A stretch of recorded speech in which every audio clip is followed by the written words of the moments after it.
السلام علیکم ورحمۃ اللہ وبرکاتہ۔ اعوذ باللہ من الشیطان الرجیم، بسم اللہ الرحمن الرحیم۔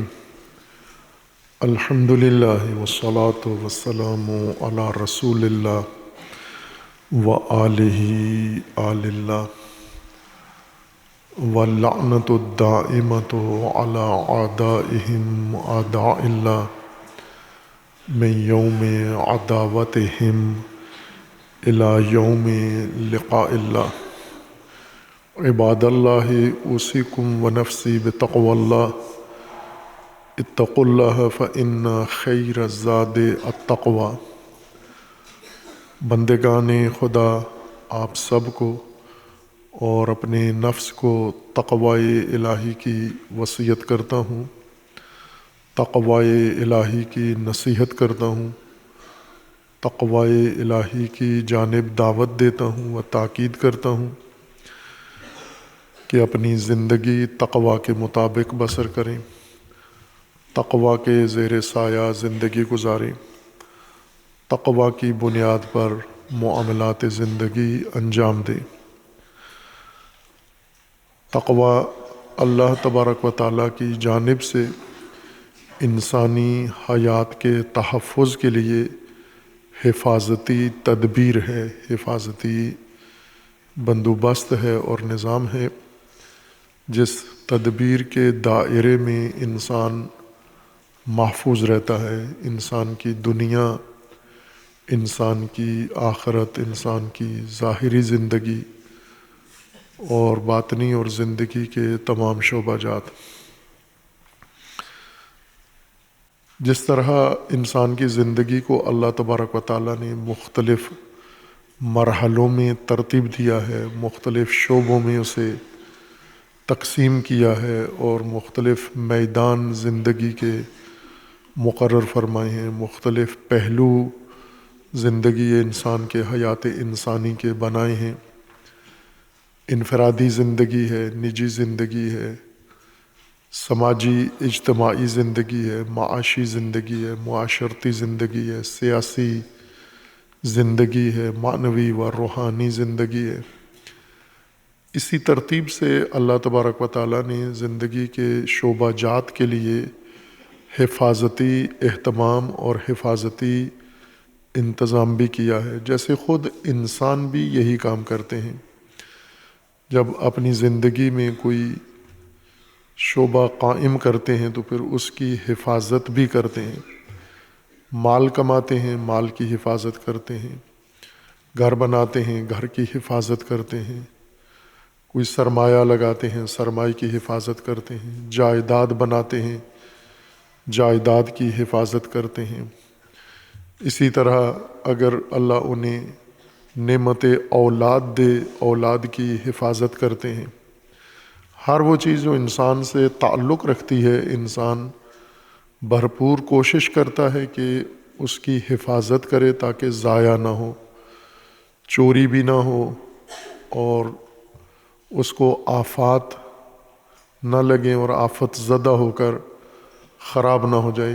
کسان فصل کاشت کرتے ہیں، ان فصلوں کی حفاظت کرتے ہیں، جانوروں سے بھی ان کو محفوظ رکھتے ہیں، چوروں سے بھی فصلوں کو محفوظ رکھتے ہیں، سیلابوں سے فصلوں کو محفوظ رکھتے ہیں، حشرات سے، کیڑے مکوڑوں سے اور آفات و بیماریوں سے اپنی فصلوں کو محفوظ رکھتے ہیں۔ اللہ تبارک و تعالیٰ نے کائنات میں جو کچھ بنایا ہے اس کی حفاظت بھی اللہ تبارک و تعالیٰ نے خود اپنے ذمہ لی ہے، اور انسان اس کائنات کا شاہکار ہے۔ انسان کی حفاظت انسان کے اپنے سپرد کر دی ہے، لیکن نظام حفاظت اللہ نے اسے بنا کر دیا ہے، جس کا عنوان تقوی ہے۔ چونکہ انسان ارادہ رکھتا ہے، شعور رکھتا ہے، علم رکھتا ہے، اختیار رکھتا ہے، اس لیے اسے اپنی زندگی کی زمام اور اختیار تھما دیا ہے۔ اور جس طرح اپنے زندگی کے فیصلے انسان خود کرتا ہے، اسی طرح انسان خطرات سے اپنے آپ کو خود محفوظ رکھتا ہے۔ ان خطرات میں سے کچھ اندرونی خطرے ہیں اور کچھ بیرونی خطرے ہیں۔ اندرونی انسان کے نفس سے پیدا ہونے والے خطرات کی زد میں بھی ہے، اور باہر سے انسانی نفس اور انسانی وجود سے باہر سے بھی انسان کو فراوان خطرات متوجہ ہیں انسان کی طرف۔ ایسے ہی انسان کو انسانوں کی جانب سے کئی خطرات ہیں، اور انسان کو قدرتی اسباب کی طرف سے بھی متعدد خطرات ہیں۔ کئی انسانوں کے ہاتھوں غیر محفوظ ہوتے ہیں۔ جان، مال، عرض، ناموس، زندگی، یہ ساری چیزیں دوسرے انسانوں کے ہاتھوں انسان کی خطرے میں ہوتی ہیں۔ انسان کے اپنی طرف سے جو خطرات اندر سے انسان کو اپنے وجود، اپنے نفس سے لاحق ہوتے ہیں، ان میں سے ایک بڑا خطرہ انسان کی اپنی اندرونی توانائیاں ہیں، صلاحیتیں ہیں، جو انسانی مقاصد کے لیے، انسانی ارتقاء کے لیے، انسانی تکامل کے لیے اور انسانی ضرورتوں کو پورا کرنے کے لیے اللہ تبارک و تعالیٰ نے یہ توانائیاں انسان کے اندر رکھی ہیں۔ لیکن بعض اوقات انسان ان توانائیوں کو، ان قوتوں کو اور طاقت کے ان سرچشموں کو انسان آزاد چھوڑ دیتا ہے، اور وہ بہک جاتے ہیں، ان میں طغیانی آ جاتی ہے، اور انہی اپنی اندرونی توانائیوں کے طغیان میں انسان بہہ جاتا ہے، ضائع ہو جاتا ہے۔ جن میں سے سب سے طاقتور قوت جو اللہ نے انسان کے اندر رکھی ہے، جو بلوغ کے بعد انسان کے اندر ظاہر ہوتی ہے، وہ قوت جنسی ہے، قوت شہوت جس کو ہم کہتے ہیں، یہ قوت جنسی ہے۔ یہ دیگر توانائیوں کی طرح تعمیری قوت ہے، مثبت قوت ہے، فطری تقاضا ہے، لیکن جب یہ پیدا ہوتا ہے، پرزور ہوتا ہے، طاقتور ہوتا ہے، اور انسان کو اپنے دباؤ میں لے لیتا ہے اور انسان سے مختلف جرائم انجام دلواتا ہے یہ مادہ انسان کے اندر۔ اس لیے اللہ تبارک و تعالیٰ نے اس کی ہدایت، اس کی تنظیم، اس کی تربیت کے لیے بھی اہتمام کیا ہے، اور اس کے طرف سے متوجہ خطرات سے حفاظت کا بھی اہتمام کیا ہے۔ جیسے ہم نے قرآن کریم کی سورہ ہود آیا 78 کی مناسبت سے بیان کیا ہے، قوم لوط کا جس میں ذکر تھا کہ قوم لوط کے اندر یہ جنسی توانائی طغیانی کا شکار ہوئی، اور وہ ہم جنس بازی کے جرم میں مبتلا ہو گئے پوری قوم۔ حضرت لوط کے پاس مہمان آئے، ملائکہ، روایات کے مطابق۔ قرآنی آیات میں بھی قرائن موجود ہیں قطعی کہ وہ ملائکہ ہی تھے، لیکن انسانی شکل میں، مردانہ شکل میں مجسم ہو کر حضرت لوط علیہ السلام کے پاس حاضر ہوئے، متمثل ہوئے۔ اور جب ان کی قوم کو پتہ چلا کہ ان کے گھر میں مہمان آئے ہیں، باہر سے لوگ آئے ہیں، تو انہوں نے آ کر حضرت لوط کے گھر کا محاصرہ کر لیا اور مطالبہ کیا کہ یہ مہمان ہمارے حوالے کرو۔ چونکہ یہ جنسی طغیانی کا شکار تھے، ہم جنس بازی کا شکار تھے، اس وجہ سے حضرت لوط کے مہمانوں پر تجاوز کرنا چاہتے تھے اور ان کو اپنی جنسی ہوس کا نشانہ بنانا چاہتے تھے۔ حضرت لوط نے انہیں نصیحت کی، واعظ کیا، سمجھایا، اور انہیں رائے حل بھی بتایا کہ تم اس بیماری سے بچنے کے لیے کیا کر سکتے ہو، اور رائے حل میں یہ بتایا کہ تم تقوی اختیار کرو۔ پہلی چیز جو ہر خطرے سے انسان کو بچاتی ہے وہ تقوی ہے، حفاظتی تدبیر۔ لیکن یہ تقوی مخصوص ہے اسی توانائی کے ساتھ، یہ خاص طرح کی حفاظتی تدبیر ہے۔ جیسے ہم کئی جگہ حفاظتی تدبیر دیکھتے ہیں، کیمرے لگے ہوتے ہیں، حفاظتی کیمرے، کئی جگہ ایک سنتری یا چوکیدار یا محافظ بندوق اٹھا کے پہرا دے رہا ہوتا ہے، یہ بھی ایک حفاظتی تدبیر ہے۔ کسی جگہ تالا لگا ہوتا ہے بڑا مضبوط، دروازہ مضبوط لگا دیتے ہیں، یہ سب حفاظتی تدبیریں ہیں کہ کچھ جگہیں ایسی ہیں جو مضبوط دروازوں اور تالوں سے محفوظ رہتی ہیں، کچھ چیزیں بندوقوں سے اور بندوق بردار پہرہ داروں کے ذریعے سے محفوظ رہتی ہیں، کچھ چیزیں صندوقوں کے اندر محفوظ رہتی ہیں، اور کچھ چیزیں ایسی ہیں جو کیمروں سے محفوظ بنائی جاتی ہیں، حفاظتی کیمرے جو آنکھ کی طرح دیکھ رہے ہوتے ہیں کہ کوئی انسان یہاں نقصان نہ کرے۔ یعنی جیسی شے ہے، جیسی چیز ہے کوئی، اسی طرح کی اس کی حفاظتی تدبیر بھی ہے۔ انسان کو ایک اندرونی طور پر خطرہ انسان کے اندر پیدا ہوتا ہے، خطرہ تو نہیں ہوتا اگر دینی نظم کے مطابق ہو، دینی تربیت کے مطابق ہو، اور دینی، چونکہ فطری قوت ہے، انسان نے خود اپنے اندر یہ طاقت پیدا نہیں کی، کسی انسان نے، اللہ نے انسان کے اندر یہ صلاحیت، یہ قابلیت رکھی ہے، اور ظاہر ہے کہ اللہ نے جو کچھ انسان میں رکھا ہے وہ غلط نہیں ہے، وہ انسان کی ضرورت ہے، وہ فطرت ہے، وہ انسان کی خلقت کا حصہ ہے۔ جیسے عقل اللہ نے دی ہے، زبان اللہ نے دی ہے، تو یہ غلط چیزیں تو نہیں ہیں، درست ہیں، ضروری تھیں، ان کے بغیر انسان نامکمل تھا۔ اسی طرح جنسی قوت بھی، اس کے بغیر انسان نامکمل ہے، ادھورا ہے۔ یہ بھی ایک قدرتی فطری طاقت ہے جو اللہ نے انسان کو دی ہے۔ لیکن جیسے زبان دی ہے تو ساتھ زبان کے لیے قانون بھی دیا ہے، ضابطہ دیا ہے۔ اگر ضابطہ نہ لاگو کریں تو زبان خطرناک ہو جاتی ہے، اپنے لیے بھی دوسروں کے لیے، بلکہ شاید سب سے خطرناک ترین ذریعہ عضو انسان کا زبان ہی ہوتا ہے۔ اس لیے رسول اللہ صلی اللہ علیہ وآلہ وسلم نے مسلمان ہونے کی جو شرط بیان کی ہے، بنیادی صفت و تفسیر کی ہے، وہ یہ ہے کہ انسان وہ مسلمان ہے جس کے ہاتھ اور زبان سے دوسرے مسلمان محفوظ ہوں۔ زبان اللہ نے دی ہے، لیکن زبان کے ذریعے دوسرے غیر محفوظ ہیں۔ اس لیے رسول اللہ نے فرمایا کہ مسلمان وہ ہے جس کے ہاتھ اور زبان سے، بلکہ پہلے زبان استعمال کیا ہے، من سالم المسلمون من لسانہ و یدہ، ہاتھ بعد میں اور زبان پہلے ذکر کی ہے کہ سب سے زیادہ دوسرے انسانوں کو ایک انسان تکلیف پہنچاتا ہے زبان کے ذریعے، سب سے زیادہ ہاتھ کے ذریعے دوسرے نمبر پر تکلیف پہنچاتا ہے۔ وہ تکلیف زیادہ جو پہنچتی ہے وہ زبان کے ذریعے انسان پہنچاتا ہے۔ تو یہ زبان تکلیف دینے کا ذریعہ بن گئی ہے، آلہ بن گئی ہے، لیکن اللہ نے اس کو ایک انسانی مقصد کے لیے انسان کو زبان دی تھی، نہ تکلیف پہنچانے کے لیے۔ اسی طرح جنسی توانائی اللہ نے شہوت رانی، ہوس رانی اور طغیان کے لیے نہیں دی تھی، ایک انسانی ضرورت اور ایک بڑی انسانی ضرورت کے تحت اللہ تبارک و تعالیٰ نے یہ قوت اس کو عطا کی۔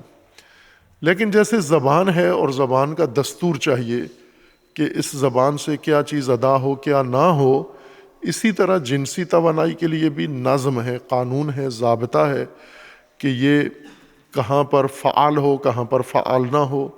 اس کے لیے حضرت لوط نے اپنی قوم کو دو حکم دیے، ایک تقوی اختیار کرو اور دوسرا نکاح کرو۔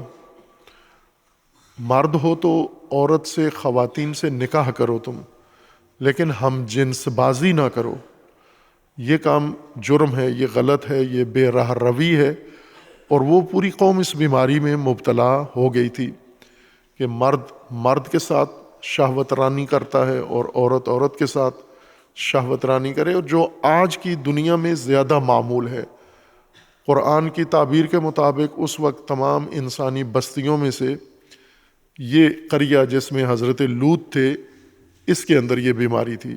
پڑوس میں حضرت لوط کے علاقے کے پڑوس میں حضرت ابراہیم کی قلمرو تھی، جہاں پر حضرت ابراہیم نظارت کرتے تھے، ہدایت کرتے تھے اور رسالت کے فرائض انجام دے رہے تھے۔ وہاں نہیں تھی یہ بیماری، اور یہ بیماری حضرت لوط کے قریے میں اور آبادی میں تھی، یعنی ایک مخصوص طبقے کے اندر یہ پیدا ہوئی۔ لیکن آج پوری دنیا میں یہ بیماری پھیل گئی ہے، ہوس بازی اور شہوت رانی، خواہ مردوں کی عورتوں کے ساتھ، عورتوں کی شہوت رانی مردوں کے ساتھ، مردوں کی مردوں کے ساتھ، عورتوں کی عورتوں کے ساتھ، یہ ایک معمول بن گیا ہے. یعنی پوری زمین قریہ لوط بن گئی ہے. وہ آبادی جس میں لوط تھے، گویا ساری زمین اس طرح کی ہی شکل اس نے اختیار کر لی ہے اس کی. اور اگر ہم دیکھیں خصوصاً مسلمانوں میں یہ نہیں ہونی چاہیے تھی. جنسی بے راہ روی، جنسی بے نظمی اور جنسی طغیانی مسلمین میں نہیں ہونی چاہیے تھی، مومنین میں نہیں ہونی چاہیے تھی. چونکہ مسلمین کو قرآن نے اسی جنسی توانائی کی تنظیم کا ایک بہت خوبصورت نظام بنا کے دیا ہے. رسول اللہ صلی اللہ علیہ وآلہ وسلم نے وہی قرآنی نظام خود اپنے اوپر بھی لاگو کیا ہے اور اپنے پیروکاروں کے اوپر بھی نافذ کیا ہے، اور انہیں سمجھایا ہے، بتایا ہے کہ اس کا طریقہ کیا ہے. اور وہ یہ ہے کہ آپ تقوی اختیار کرو، عفت اختیار کرو اور نکاح کرو. کہ نکاح خود عفت اور تقوی کا ذریعہ ہے. نکاح کے ذریعے ہی انسان میں عفت پیدا ہوتی ہے اور نکاح کے ذریعے انسان میں تقوی پیدا ہوتا ہے. ایک شادی شدہ آدمی بغیر نکاح کے تقوی کا دعویٰ کرتا ہے، یہ ایسے ہی ہے جیسے سمارٹ فون موبائل جیب میں رکھ کے انسان عفت و پرہیزگاری کا دعویٰ کرے کہ میرے موبائل میں کچھ بھی نہیں ہے، میں صرف کال سنتا ہوں. کال سنتے ہو تو اتنا high resolution high smart phone کیوں لیا ہے آپ نے؟ یہ تو ویڈیو کے لیے لیا ہے آپ نے. کال تو آپ معمولی چائنا فون سے بھی کر سکتے ہو. یا بہت ساری چیزیں ہوتی ہیں جن کو انسان انکار کرتا ہے، جبکہ وہ ایک حقیقت ہے کہ یہ حقیقت انسان کے اندر پیدا ہو گئی، یہ بیماری ہے اور انسان ظاہر نہیں کرتا کہ میرے اندر یہ بیماری ہے. اسی طرح یہ فساد انسان میں لگ جاتا ہے لیکن انسان قبول نہیں کرتا کہ یہ فساد میرے دامنگیر ہو چکا ہے. خب یہ ہر انسان کے اندر فطری طور پر جنسی قوت پیدا ہو جاتی ہے بلوغ کے وقت ہی، اور پھر نکاح ضروری ہوتا ہے اور نکاح ٹالتے ہیں اپنی خود ساختہ من گھڑت اور نامعقول دلیلوں کے ذریعے، وجوہات کے ذریعے نکاح کو ٹالتے رہتے ہیں. یہ واجب کو ٹالتے ہیں، یہ ضرورت کو ٹالتے رہتے ہیں اور نکاح کے بغیر متقی بننے کی کوشش کرتے ہیں. ناکامی ہے اس میں. نکاح کے بغیر متقی بننا، ایک انسان جس کے اندر یہ توانائی ہو، جس کے اندر یہ ساری صلاحیت ہو، کیسے متقی بن سکتا ہے؟ وہ محفوظ، متقی یعنی محفوظ بننا.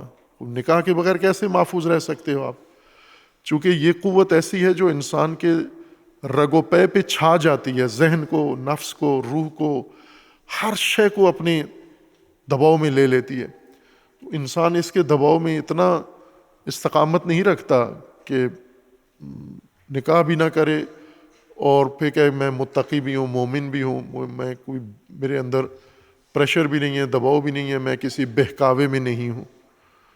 بھلے یہ جن انسانوں کے اندر جنسی طاقت نہیں ہوتی ختم ہو جاتی ہے بیماری کی وجہ سے. کئی لوگ ایسے ہوتے ہیں جن کے جوانی میں ہی غلطیاں کرتے ہیں، خود لذتی جو کرتے ہیں، اپنے استمناء کرتے ہیں، اپنے جسم کے ساتھ خود شہوت انگیزی اپنے ساتھ کرتے ہیں، اپنے ساتھ شہوت رانی کرتے ہیں. یہ بہت جلدی ہی جنسی توانائی اپنی کھو بیٹھتے ہیں، بہت جلدی. اور پھر جب ازدواج کا وقت آتا ہے تو ان کے اندر کوئی صلاحیت نہیں ہوتی. اسی طرح بعض نشے انسان کرتا ہے، یہ نشے بھی انسان کی جنسی توانائی کو نابود کر دیتے ہیں. بعض غذائیں اور خوراکیں جو لوگ کھاتے ہیں، یہ خوراکیں بھی جیسے بعض غذائیں جنسی قوت کو ابھارتی ہیں، تیز کر دیتی ہیں، اسی طرح بعض چیزیں کھانے کی انسان کی جنسی قوت کو نابود کر دیتی ہیں، کمزور کر دیتی ہیں. یا بعض دوائیں ایسی ہیں، میڈیسن ایسی ہیں، انسان کسی اور بیماری کے لیے یہ دوا لیتا ہے اور وہ انسان کی جنسی قوت کو کمزور کر دیتی ہے. ہیں فراوان ہیں. پاکستان کی ایسے لگتا ہے کہ مین بیماری ہی یہی ہے، مردانہ کمزوری. آپ شہروں کے در و دیوار پر حکیموں کے دواخانے اور ان کے ایڈریس لکھے ہوتے ہیں اور پہلے زیادہ تھا، ابھی موبائل آنے سے یہ سارے تشہیرات موبائل پہ چلی گئی ہیں اور ٹی وی چینلز پہ چلی گئی ہیں، لیکن پہلے در و دیوار پر ہوتی تھیں. یعنی پشاور سے لے کے کراچی کوئٹہ تک آپ سفر کریں تو آپ کو سڑک کے دونوں طرف بلا وقفہ در و دیوار پہ دواخانوں کے ایڈریس لکھے ہوتے ہیں، حکیم کا ایڈریس لکھا ہوتا ہے، مردانہ کمزوری کا علاج لکھا ہوتا ہے. یعنی ایسے لگتا ہے کہ پوری قوم اسی بیماری کا شکار ہے، چونکہ کثرت سے مریض ہیں اس کے، اور یہ پیدائشی طور پر کمزور نہیں ہوتے، یہ نکاح نہ کر کے نکاح کے متبادل جو کام کرتے ہیں اس وجہ سے ان کی جنسی توانائی ختم ہو جاتی ہے، مردانہ قوت نابود ہو جاتی ہے ان کی. پھر اس کو جتنا اور ان حکیموں کے پاس جاتے ہیں، سناسیوں کے پاس اور پنساریوں کے پاس جاتے ہیں، وہ اور زیادہ ان کی توانائی کو مزید نابود کر دیتے ہیں، دفن کر دیتے ہیں. اس کے بجائے جو طبیعی نیچرل نظام قرآن نے بنایا ہے کہ جب یہ قوت پیدا ہوتی ہے تو اس کا ایک تقاضا ہے، وہ تقاضا آپ نے پورا کرنا ہے، اور وہ تقاضا نکاح کے ذریعے پورا ہوگا. فطری عمل نکاح ہے، نکاح سے انسان کی کوئی توانائی کمزور نہیں ہوتی، جسمانی قوت کمزور نہیں ہوتی، مردانہ قوت کمزور نہیں ہوتی، زنانہ قوت کمزور نہیں ہوتی، کوئی تخریب نہیں ہوتی، نکاح سے خرابی نہیں ہوتی، بلکہ تعمیر ہوتی ہے جسمانی طور پر. صحت و سلامتی کے کئی شعبے ہیں، جیسے جسمانی صحت، ذہنی صحت اور اعصابی صحت. یہ صحت کے مختلف شعبے ہیں اور مختلف میڈیکل کے بھی شعبے ہیں، ان کے ڈاکٹر متخصص بھی الگ الگ ہیں. ذہنی صحت و سلامتی کے ڈاکٹر علیحدہ ہیں، جسمانی صحت و سلامتی کے ڈاکٹر علیحدہ ہیں، اور اعصابی صحت و سلامتی کے ڈاکٹر علیحدہ ہیں. انسان کے اندر جو جسمانی، ذہنی اور نفسانی صحت ہے وہ جنسی قوت سے سب سے زیادہ متاثر ہوتی ہے. کئی لوگ جو نفسیاتی طور پر مریض ہیں یا ذہنی اعصابی طور پر مریض ہیں، بالواسطہ یا بلا واسطہ ان کی زندگی میں ان کا جنسی خلل دخیل ہے. اس وجہ سے ان کو یہ سائیڈ ایفیکٹ ہے جس کو کہتے ہیں نا کہ ایک عوارض جانبی، یعنی جو چیز آپ جیسے دوائیں کھاتے ہیں، ان دواؤں کے سائیڈ ایفیکٹس ہوتے ہیں، عوارض اثرات، جانبی اثرات. یعنی جس چیز کے لیے آپ دوائی کھا رہے ہیں اس پر ایک اثر پڑتا ہے، لیکن ساتھ دوسرے حصے پر ایک اور اثر پڑتا ہے ان دوائیوں کا. ہر چیز کا ایک سائیڈ ایفیکٹ ہے. اسی طرح جب انسان نکاح نہیں کرتا اور نکاح کی ضرورت نکاح کے بغیر پوری کرتا ہے، اپنے ساتھ خود لذتی کرتا ہے، ہم جنس بازی کرتا ہے، نامحرم کے ساتھ رابطہ کرتا ہے، چونکہ پورا وجود انسان کا جنسی عمل میں شریک ہوتا ہے. پہلے بھی اشارہ کیا تھا کہ کسی نے مجھ سے پوچھا تھا یہ سوال کہ، اور اچھا سوال تھا، ایک جوان نے پوچھا کہ جب انسان جاتا ہے بیت الخلاء میں جاتا ہے، پیشاب کرتا ہے، چھوٹا بڑا پیشاب، تو یہاں نجاست انسان کے وجود سے نکلتی ہے، فضلہ، اور وہ زیادہ مقدار میں نکلتا ہے. وہ زیادہ مقدار میں جو نجاست خارج ہوتی ہے اس کے بدلے میں صرف وضو کرنا پڑتا ہے کہ آپ چہرہ دھو لیں، ہاتھ دھو لیں اور مسح کر لیں تو پاک ہو جاتا ہے، انسان مطہر ہو جاتا ہے. لیکن جنسی عمل میں تھوڑا سا مواد نکلتا ہے، چند قطرے نکلتے ہیں، اور انسان اتنا پلید ہو جاتا ہے کہ اسے غسل کرنا پڑتا ہے، پورا جسم دھو. ابھی وہ زیادہ نجاست تھی اس وقت کہتے پورا جسم دھو، لیکن بڑی نجاست نکلتی ہے تو جسم سارا نہیں دھونا، صرف منہ ہاتھ دھونے ہیں. جب تھوڑی سی غلاظت نکلتی ہے، نجاست نکلتی ہے، تو سارا بدن دھو آپ. بات تو معقول ہے، سوال درست تھا اس کا. تو میں نے اسے یہ کہا کہ آپ یہ بتاؤ کہ جب آپ سے یہ بڑی نجاست نکلتی ہے تو اس وقت آپ کس کیفیت میں ہوتے ہو؟ لیٹرین میں کیا مغلوب ہوتے ہو یا آپ کے ہوش حواس ٹھکانے ہوتے ہیں؟ تو اس نے کہا نہیں، وہاں تو بالکل انسان کا ذہن بہت کام کرتا ہے، ٹوائلٹ کے اندر جا کے سوچ بچار افکار سارے وہیں پر آتے ہیں. یعنی یہ عمل غلبہ نہیں ہوتا، انسان کو مغلوب نہیں کر لیتا یہ کام. پیشاب جب نکلتا ہے تو پورے وجود پر کوئی اثر نہیں ہوتا، انسان بالکل تحت اثر نہیں ہوتا. لیکن یہ جو چھوٹی سی چند قطرے نجاست نکلتی ہے پورا وجود اس میں ملوث ہوتا ہے. اس وقت آپ فکر نہیں کر سکتے، غور نہیں کر سکتے، بات نہیں سن سکتے، سوچ نہیں سکتے، سارے وجود پر چھائی ہوتی ہے یہ شہوت. تو چونکہ سارا وجود ملوث ہوتا ہے آپ کا اس جنسی عمل کے نتیجے میں جو نجاست نکلتی ہے، اس میں صرف وہ عضو جس سے نکلتی ہے وہ شامل نہیں ہوتا، پورا وجود آپ کا، ذہن آپ کا، جسم آپ کا، تنا آپ کا، سارا کچھ ملوث ہوتا ہے اس میں. اس لیے سب کو دھونے کی ضرورت ہے. لیکن ادھر ٹوائلٹ میں جو چیز ملوث ہوتی ہے اسی کو دھونا ہوتا ہے، باقی کو فالتو تکلیف نہیں دینی، ان کو زحمت نہیں دینی. بس یہ تاثیر ہے ایک کہ انسان جب جنسی عمل میں شامل ہوتا ہے، گزرتا ہے، سارا وجود اس کا اس کے اندر غرق ہو جاتا ہے. لیکن اگر انسان نکاح چھوڑ کے غیر شرعی اور غیر قانونی طریقوں سے انسان جنسی ضرورت پوری کرے، یہ تباہی ہے انسان کے لیے. اس کے سائیڈ ایفیکٹس ہیں، جیسے عرض کیا کہ ایک وقت ایسا آئے گا کہ خود یہ توانائی ہی ختم ہو جائے گی، جوانی میں ہی ختم ہو جائے گی، نامردانہ نامرد بن جائے گا، یعنی مردانہ قوت ختم ہوگی. یہ اس کے طبیعی اثرات ہیں، علاوہ اس کے سماجی، شرعی اور معنوی اثرات کے جو پڑتے ہیں. یہ بہت ظاہری سا اثر ہے جو انسان کے وجود پر پڑتا ہے. اس لیے قرآن نے اس کو نظم دیا ہے، اور وہ نظم نکاح کے ذریعے دیا ہے. نکاح ہم نے مشکل بنا دیا ہے، مسلمانوں نے نکاح کو، مومنین نے سب سے مشکل کام بنا دیا ہے، جسے سب سے آسان ہونا چاہیے تھا. نکاح سب سے آسان جس طرح شریعت نے رکھا ہے، جس طرح اہل البیت علیہ السلام نے خصوصاً نکاح کیے بھی ہیں اور نکاح کروائے بھی ہیں، اور آسان نکاح تھے. کوئی نکاح مشکل نہیں تھا ہماری طرح.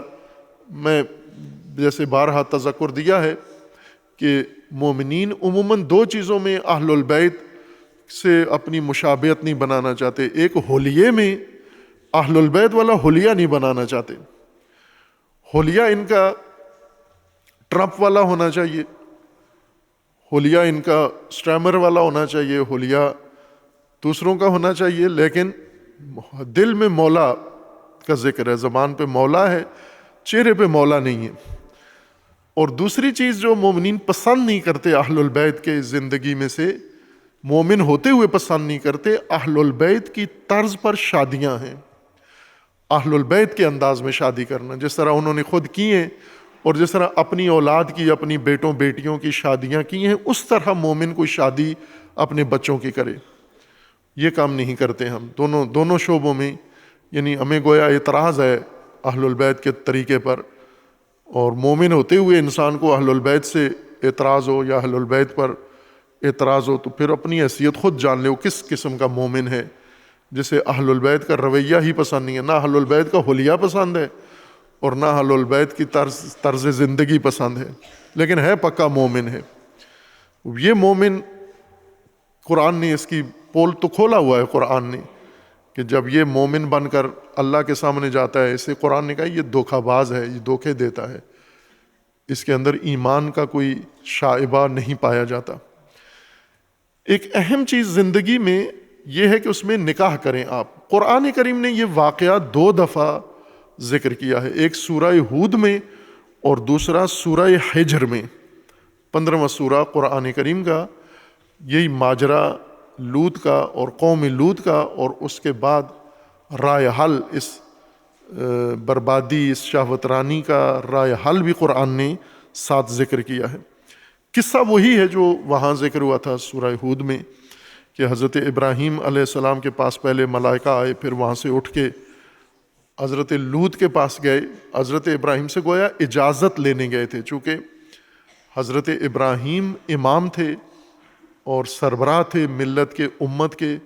حضرت لوط معاون تھے حضرت ابراہیم کے، اور نائب تھے اس قریے کے اندر، ان کی نیابت میں امامت و رسالت و نبوت انجام دے رہے تھے. اس لیے ملائکہ پہلے حضرت ابراہیم کے پاس آئے اور ان سے اجازت لی، اور اجازت لے کے پھر حضرت لوط کے پاس آئے. اور جب حضرت لوط کے پاس آئے تو انہوں نے آ کر انہیں کہا کہ حضرت ابراہیم کو کہا کہ قالوا انا ارسلنا الی قوم مجرمین. حضرت ابراہیم نے پوچھا کہ کیوں آئے ہو, مقصد کیا ہے؟ قال فما خطبکم ایھا المرسلون, اے فرشتوں, اللہ کے بھیجے ہوئے نمائندوں یا پیغام لانے والوں, یہ بتاؤ کہ مقصد کیا ہے, خطب کیا ہے, ہدف کیا ہے, کس لیے آئے ہو, چاہتے کیا ہو؟ انہوں نے جواب دیا قالوا انا ارسلنا الی قوم مجرمین, ہم مجرم قوم کو سزا دینے آئے ہیں. اور وہ مجرم قوم چونکہ آپ کی قوم ہے, آپ کی ملت ہے, اور آپ کے نمائندے کے تحت ہے, تو ہم آپ کے پاس اس لیے آئے ہیں قوم مجرمین کو سزا دینے کے لیے. الا آل لوط, سوائے آل لوط کے, یعنی لوط اور لوط کے جو پیروکار ہیں ان کے علاوہ باقی تمام مجرمین کو ہلاک کرنے آئے ہیں, انہیں سزا دینے آئے ہیں. الا آل لوط, سوائے آل لوط کے. انا لمنجوہم اجمعین, آل لوط یعنی جو لوط کے پیروکار تھے. ویسے تو وہ قوم لوط ساری کہلاتی تھی, لیکن قوم لوط میں سے آل ان کو کہا جاتا تھا جو لوط کے پیروکار تھے, لوط کے ہدایت پر عمل کرتے تھے. ان کو چھوڑ دیں گے ہم, باقی ساری قوم کو, مجرم قوم کو ہلاک کر دیں گے. الا امراتہ, لیکن نجات یافتگان میں سے جنہیں ہم آل لوط ہونے کی وجہ سے سزا نہیں دیں گے, چونکہ لوط کے پیروکار ہیں, پاکیزہ لوگ ہیں اور اللہ کے دین پر عمل کرنے والے ہیں, یعنی جنسی بے راہ روی کا شکار نہیں ہیں. ان کے اندر بھی جنسی توانائی ہے آل لوط میں, لیکن وہ اس کو الہی تدبیر کے مطابق انجام دیتے ہیں, نکاح کرتے ہیں. لیکن باقی قوم وہ ہم جنس بازی کرتی ہے, اس وجہ سے ہم آل لوط کو چھوڑ دیں گے, نجات دیں گے عذاب سے, باقی ساری قوم کو عذاب دیں گے. لیکن نجات یافتگان میں لوط کی بیوی نہیں ہوں گی, انہیں عذاب والوں میں شامل رکھنا ہوگا. الا امرأتہ, سوائے لوط کی بیوی کے باقی آل لوط نجات پا جائیں گے. قدرنا انہا لمن الغابرین, ہم نے طے یہ کیا ہے, ملائکہ نے, یا ہمیں حکم یہ ہے کہ یہ غابرین میں سے ہو. غابرین یعنی پیچھے رہ جانے والوں میں سے, جو لوگ نکل جائیں, جو چیز نکل جاتی ہے, پیچھے جو غبار بچ جاتا ہے وہ غابرین میں سے ہوتا ہے. تو جو لوگ سزا کے لیے, جو لوگ نجات کے لیے لوط کے ساتھ آل لوط قریہ سے نکل جائیں گے, ان میں بیوی لوط کی شامل نہیں ہوگی, وہ پیچھے رہ جائے گی, مجرمین کے ساتھ ہوگی. نبی کی بیوی مجرمین کے ساتھ ہلاک ہوگی اور اسے عذاب ملے گا, کیونکہ وہ نبی کے نکاح میں ہے لیکن نبی کی راہ پر نہیں ہے, نبی کے راستے پر نہیں ہے, نبی کا اطاعت نہیں کرتی, وہ مجرمین کے ساتھ ہے اور مجرمین کا طرح عمل کرتی ہے. وہ اس وجہ سے یہ بیوی نبی کی بیوی ہوتے ہوئے بھی یہ مجرمین کے ساتھ عذاب میں باقی رہے گی. الا امراتہ قدرنا انہا لمن الغابرین فلما جاء آل لوط المرسلون, جب یہ فرشتے حضرت ابراہیم کو یہ گزارش دے کے یا اجازت دے کے منظوری لے کے آئے قوم لوط کے پاس, جب آئے یا حضرت لوط کے پاس آئے, آل لوط کے پاس, قال انکم, فلما جاء آل لوط المرسلون, فرشتے آئے, ملائکہ آئے, قال انکم قوم منکرون, جیسا نہج البلاغہ کی بحث میں معروف اور منکر میں اس کے اصطلاح وضاحت میں کہا تھا کہ معروف نیکی کو نہیں کہتے اور منکرات بدی کو نہیں کہتے. یہ معنی جو رائج ہو چکا ہے, علماء نے معروف اور منکر کا معنی عوام میں راسخ کر دیا ہے, نیکی اور بدی. نہ, معروف کا مطلب ہوتا ہے شناختہ شدہ چیز, جس کی شناخت ہو گئی ہو, اور منکر اس کو کہتے ہیں جس کی شناخت نہ ہوئی ہو, جسے مسترد کر دیا ہو, اس کو رسمی حیثیت نہ دی گئی ہو, اس کی رسمی حیثیت نہ مانی گئی ہو, اس کو منکر کہتے ہیں. اور یہ کہا تھا کہ فقہ اور تفسیر اور علم اخلاق کے بجائے علم نحو نے زیادہ بہتر اصطلاح قائم کی ہے جو قرآن سے ملتی جلتی ہے. معروف اور منکر قرآن میں ہے، امر بالمعروف و نہی عن المنکر. نکرہ اور معرفہ یہ نحو میں ہے، اور نکرہ اور معرفہ کی وہی تعریف کی ہے جو معروف اور منکر کی ہے. معرفہ یعنی وہ شخص، وہ نام، وہ مسمى جو شناختہ شدہ ہو، مشخص و معین ہو.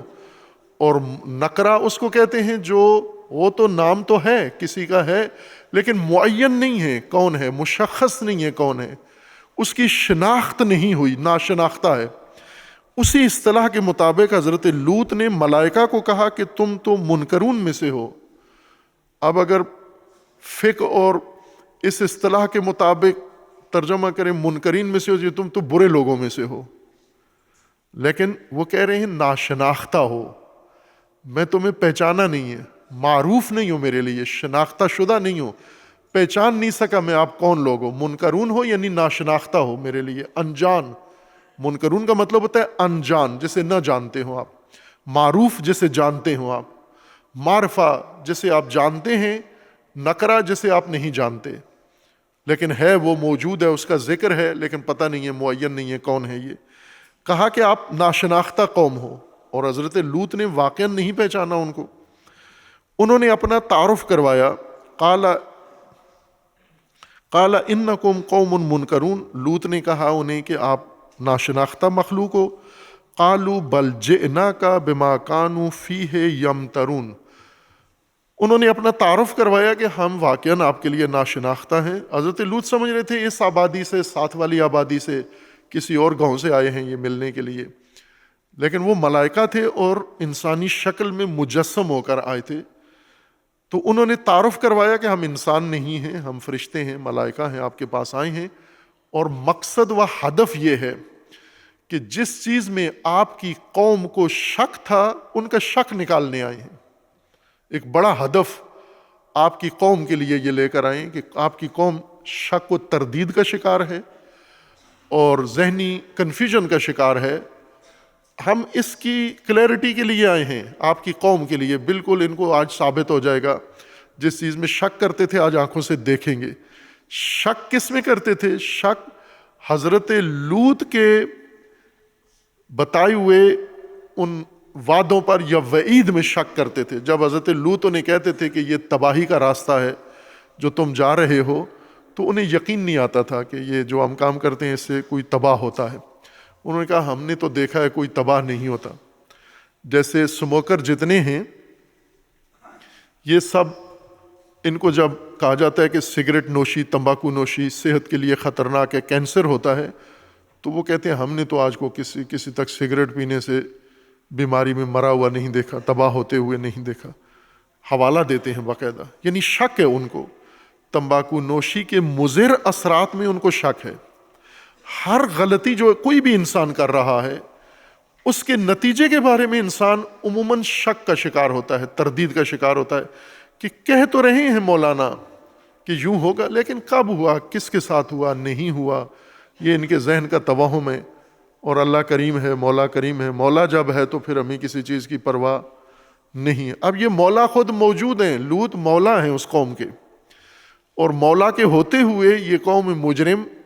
مولا جب ان کو بتاتے تھے حضرت لوط کہ آپ جرم کر رہے ہو اور اس جرم کا نتیجہ ہلاکت و عذاب ہے، رسوائی ہے، انہیں یقین نہیں آتا تھا کہ یوں ہوگا. تو ملائکہ یہ کہتے ہیں کہ ہم ان کا شک نکالنے آئے ہیں. آج ان کو پتہ چل جائے گا کہ جو آپ انہیں بتاتے تھے اللہ کے حکم سے وہ درست ہے. ہم آئے ہیں جئنا کا، ہم آپ کے پاس آئے ہیں، حضرت لوط کے پاس آئے ہیں. کس لیے؟ بما کانوا فیہ یمترون. جس چیز میں یہ شک و تردید رکھتے تھے وہ موضوع آج کلیئر کرنے آئے ہیں، شک سے نکالنے آئے ہیں، یعنی عذاب. انہیں یقین نہیں آ رہا تھا کہ عذاب ہوگا، تو ہم عذاب لے کر آئے ہیں. فلما قالوا بل جئناک بما كانوا فیہ یمترون واتیناک بالحق وَإِنَّا لَصَادِقُونَ. ہم آپ کے پاس حق، ایک مسلم واقعیت لے کر آئے ہیں، ایک حقیقت لے کر آئے ہیں. بات نہیں کرنے آئے صرف، وہ عذاب واقعی حقیقی ہلاکت حقیقی لے کر آئے ہیں، اور آپ کی آنکھوں کے سامنے یہ دیکھیں وَإِنَّا لَصَادِقُونَ، اور ہم سچ کہہ رہے ہیں، ہم اللہ کی طرف سے آئے ہیں اس قوم کو اس کے جرائم کی سزا دینے کے لیے۔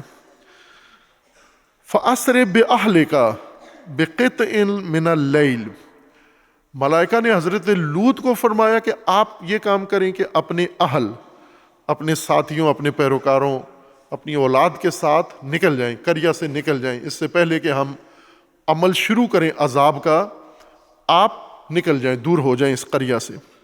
بقطع من اللیل، رات کے ایک حصے میں، آپ رات کے سناٹے میں، تاریکی میں، کہ کسی کو پتہ نہ چلے، آپ خاموشی سے اپنے ساتھیوں کے ساتھ، اپنے اہل کے ساتھ نکل جائیں۔ زوجہ کو یہی چھوڑ کے جانا ہے، زوجہ کو ساتھ نہیں لے کے جانا۔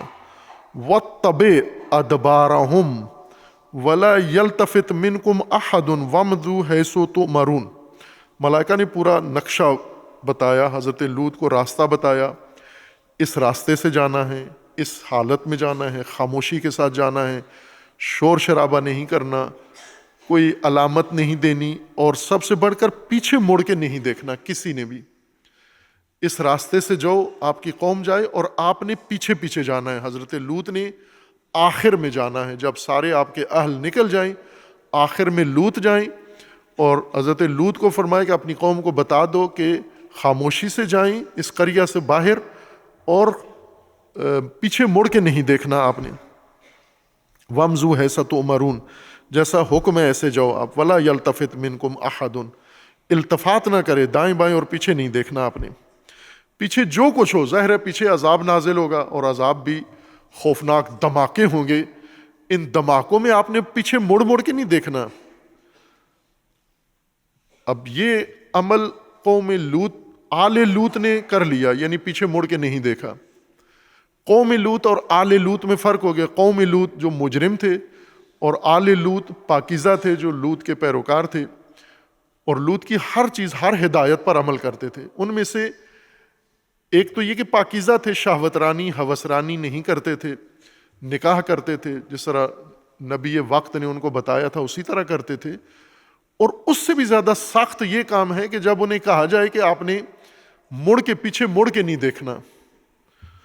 ممکن ہے کہ انسان جرم نہ کرے، لیکن اگر اسے یہ کہا جائے کہ دائیں بائیں مت دیکھو، خوب یہ بہت سخت ہے اس کے لیے، بے تربیت قوم کے لیے، بے نظم قوم کے لیے یہ بہت سخت ہے۔ قرآن نے اس طرح کا نظم 2-3 انبیاء کے اس میں واقعات میں ذکر کیا ہے، قرآنی قصوں میں۔ ایک لشکر طالوت میں ذکر کیا کہ لشکر طالوت جب تشکیل دیا گیا تو مختلف لوگوں سے لشکر بنایا گیا، مردد، شک میں مبتلا، اور آمادہ، غیر آمادہ، بے نظم۔ اور حضرت طالوت نے راستے میں آہستہ آہستہ سارا نظم قائم کر لیا، نظم بحال کر لیا سارا۔ شرطیں ایسی رکھی انہوں نے کہ بے نظم خود ہی دور ہو گئے۔ ایک جگہ پر ان کو حضرت لوط اپنی آبادی سے میدان جنگ تک پیدل لے کے جا رہے تھے، گھوڑے نہیں تھے، اونٹ نہیں تھے، جنگی ساز و سامان نہیں تھا، ڈنڈے تھے اور ننگے پاؤں تھے یہ، اور پیدل جا رہے تھے لشکر لوط کا، کھانا بھی نہیں، راشن بھی نہیں ہے۔ کافی میل ان کو چلا کے آگے نہر آئی، ایک چشمہ آیا، نہر، اور بھوک کے لیے مٹانے کے لیے تو کچھ بھی نہیں تھا، پیاس بجھانے کے لیے پانی مل گیا۔ تو حضرت لوط نے کہا کہ پانی نہیں پینا آپ نے۔ وہ پانی مہنگا نہیں تھا، خریدنا بھی نہیں تھا، مفت کا پانی تھا، گوارا پانی تھا، لیکن کہا کہ نہیں پینا، تاکہ لشکر منظم رہے، اپنے کمانڈر کا مطیع رہے، جو وہ کہتا ہے وہی کرے۔ اور ان میں سے چند ایک نے نہیں پیا پانی جو منظم تھے، باقیوں نے ڈٹ کے پیا، لیٹ کے پیا، اتنا پیا کہ اٹھا ہی نہیں گیا پھر ان سے، چونکہ پیاسے تھے، بھوکے بھی تھے۔ کھانے کی جگہ بھی پانی ڈالا، پینے کی جگہ بھی پانی ڈالا، اور جب آپھر گئے، آپھر پنجابی میں کہتے ہیں پیٹ اتنا بھر جائے کہ پھر انسان سے سیدھا نہ ہوا جا سکے، جب وہ آپھر گئے تو پھر حضرت لوط نے کہا واپس، بے نظم طبقہ واپس، جس نے پانی پیا کہا وہ میرے ساتھ نہیں جا سکتا، وہ میرے لشکر کا حصہ نہیں بن سکتا۔ یہ نظم تھا، یہ ڈسپلن تھا جو حضرت لوط نے قائم کیا. اور بہت سارے وہاں سے واپس چلے گئے جنہوں نے پانی پی لیا تھا، اکثریت نے پی لیا. جو تھوڑے سے رہ گئے یہ پہنچ گئے، منظم لشکر پہنچ گیا تھوڑا سا قلیل، فئہ قلیلہ. اور اس فئہ قلیلہ نے دیکھا جب فئہ کثیرہ لشکر، بڑے لشکر کو، ڈر گئے. یہ تھوڑے لوگ گھبرا گئے کہ ان سے کیسے ہم مقابلہ کر سکیں گے. ان میں سے 2 آدمیوں نے یہ کہا کہ کم من فئۃ قلیلۃ غلبت فئۃ کثیرۃ باذن اللہ، کہ یہ ہو سکتا ہے کہ چھوٹا لشکر اگر منظم ہو یہ بڑے لشکر پر غلبہ پا سکتا ہے، بشرط کہ منظم ہو. اور اسی بھوکے پیاسے لشکر نے اور منظم لشکر نے اس فئہ کثیرہ کو شکست دے دی. ان کے کمانڈر کو، جالوت کو بھی مار دیا جو ان کا بادشاہ تھا، اور ان کے لشکر کو بھی تھوڑے سے مٹھی بھر دستے نے ایک جم غفیر کو بھاگنے پر مجبور کر دیا. نظم و ڈسپلن اتنا تاثیر رکھتا ہے. اور دوسری دفعہ قوم لوط میں آل لوط کو نظم سکھایا کہ قوم لوط نے تو نظم نہیں مانا، نہ حکم مانا، نہ نظم، نہ ڈسپلن.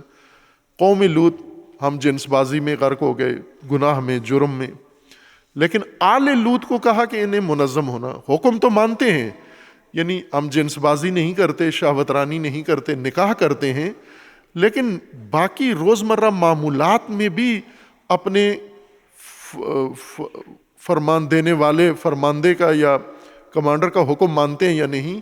تو ملائکہ نے کہا کہ ان سے کہیں کہ یہ التفات نہ کریں، آگے پیچھے نہ دیکھیں، پیچھے مڑ کے نہ دیکھیں، شور شرابہ نہ کریں، خاموشی سے نکل جائیں، پھر نجات پا جائیں گے. اور انہوں نے کیا. آل لوط نے اس ڈسپلن کا مظاہرہ کیا. نکلے. اب پیچھے ہونا کیا ہے؟ پیچھے دھماکے ہونے ہیں، زوردار دھماکے. عذاب شروع ہی بہت بڑے دھماکے سے ہوا، گویا ایک بہت پاورفل بم پھوڑ دیا گیا وہاں. اتنا دھماکہ سن کے بھی آل لوط نے گردنیں موڑ کے پیچھے نہیں دیکھا. لیکن اگر یہ جامعہ کے طالب علم ہوتے آل لوط میں، یہ تو مر جانا تھا ان سب نے. چونکہ دھماکہ سن کر انہوں نے گردنیں موڑ کے پیچھے، واجب دیکھنا، واجب ہے، فریضہ ہے ہمارا کہ کسی کی مستری کی آواز، مزدور کی آواز آتی ہے تو ہم، اب خطبہ جمعہ ہو رہا ہے، خطبہ جمعہ میں یہی ڈسپلن آل لوط والا و قوم طالوت والا ڈسپلن خطبہ جمعہ میں وہی لاگو کیا گیا ہے کہ جب خطبہ ہو رہا ہو آپ فقط خطبہ کی طرف متوجہ ہوں. جیسے رکعت پڑھ رہے ہو اور قبلہ کی طرف متوجہ ہو، اس طرح خطبے کے دوران بھی کہیں دائیں بائیں، مثلا آپ کے ساتھ پہلو میں بیٹھا ہوا کیا کر رہے آپ نے اس طرف توجہ نہیں کرنی. دروازے سے کوئی آتا ہے ساری گردنیں موڑ کے دیکھتے ہیں، کوئی واش روم جاتا ہے اس کا واش روم تک تعقب کرتے ہیں پیچھے نگاہوں سے، پھر واش روم سے آیا ہے پھر اس کو مڑ کے دیکھتے ہیں کہ واش روم سے کوئی نعمت لے کر آیا ہے ان کے لیے یا نہیں لے کر. خوب منظم رہو، ڈسپلن رہو. اس نظم کے اندر، نظم، جد، جہد اور نظم، یہ کامیابی کے اصول ہیں، یہ انسان کی شخصیت ہیں کہ انسان نظم کے ساتھ رہے. یہاں پر انہیں پابند کیا گیا آل لوط کو کہ آپ نے یہ نظم بھی ظاہر کرنا ہے، پیچھے مڑ کے نہیں دیکھنا. اور پھر وہ چلے گئے، انہوں نے پیچھے مڑ کے نہیں دیکھا. وَاتَّبِعْ أَدْبَارَهُمْ، حضرت لوط کو کہا کہ آخر میں سب کے پیچھے آپ بھی نکل جانا. وَقَضَيْنَا إِلَيْهِ ذَلِكَ الْأَمْرَ أَنَّ دَابِرَ هَٰؤُلَاءِ مَقْطُوعٌ مُصْبِحِينَ، اور حضرت لوط کو تسلی دے کر ملائکہ نے باور کرا کے، یقین کرا کے بھیجا کہ آپ کے نکلتے ہی، صبح ہوتے ہی، صبح جب آپ دیکھیں گے تو دابر مجرمین قطع ہو چکا ہوگا، ان کا نام و نشان مٹ گیا ہوگا. آپ صبح، یہ رات کا آخری پہر تھا، یعنی سحر کے قریب، سحر سے تھوڑا پہلے قطع اللیل، آخری حصے میں آل لوط و لوط نکلے آبادی سے، اور سحر کے بعد آگے صبح تک زیادہ وقت نہیں ہوتا، چند لمحات ہوتے ہیں. تو انہوں نے کہا کہ آپ نکلیں، اور آپ کے نکلتے ہی آپ دیکھیں گے کہ ہم نے اس مجرم قوم کا دابر ہم نے قطع کر دیا ہے. صبح ہوتے ہی آپ دیکھیں، وہ قضینا، ہم نے فیصلہ کر لیا ہے اور سنا دیا ہے لوط کو. وقضینا الیہ، ہم نے ان کو بتا دیا ہے کہ ذالک الامر ان دابر ہؤلاء مقطوع مصبحین، صبح ہوتے ہی ان کی جڑ، ان کی نسل، ان کی پشت ساری ختم ہو چکی ہوگی۔ وجاء اہل المدینۃ یستبشرون، شہر والے خوش تھے کہ آج ہم جنس بازی کے لیے انہیں نئے لوگ میسر آئے ہیں، نئے جوان، نئے لڑکے، نئے مرد ہاتھ آئے ہیں، یہ خوشیاں منا رہے تھے۔ قوم آل لوط شہر سے نکل رہے تھے، قوم لوط خوشیاں منا رہے تھے کہ ابھی تھوڑی دیر بعد لوط کے مہمان ہمارے ہاتھ چڑھ جائیں گے اور ہم ان کے ساتھ ہوس بازی کریں گے۔ قال ان ہؤلاء ضیفی فلا تفضحونی، حضرت لوط نے پہلے ان کی منت سماجت کی کہ یہ میرے مہمان ہیں اور مجھے ان کے سامنے شرمندہ نہ کرو، مہمانوں کے سامنے مجھے شرمندہ نہ کرو۔ آپ یہ ادب قرآنی ہے، انسانی بھی ہے، کہ اگر آپ کا کوئی مقروض ہے، آپ قرض مانگنے گئے ہیں اور جس سے قرض مانگنے گئے ہیں آپ کا اپنا قرض ہے، اس کے پاس مہمان بیٹھے ہوئے ہیں، تو اس کے سامنے، مہمانوں کے سامنے ہی نہ بے عزت کرو اس کو، افتضاح نہ کرو اس کو، واپس آ جاؤ خاموشی کے ساتھ، ایسے کو ملنے آیا تھا، دیکھنے آیا تھا۔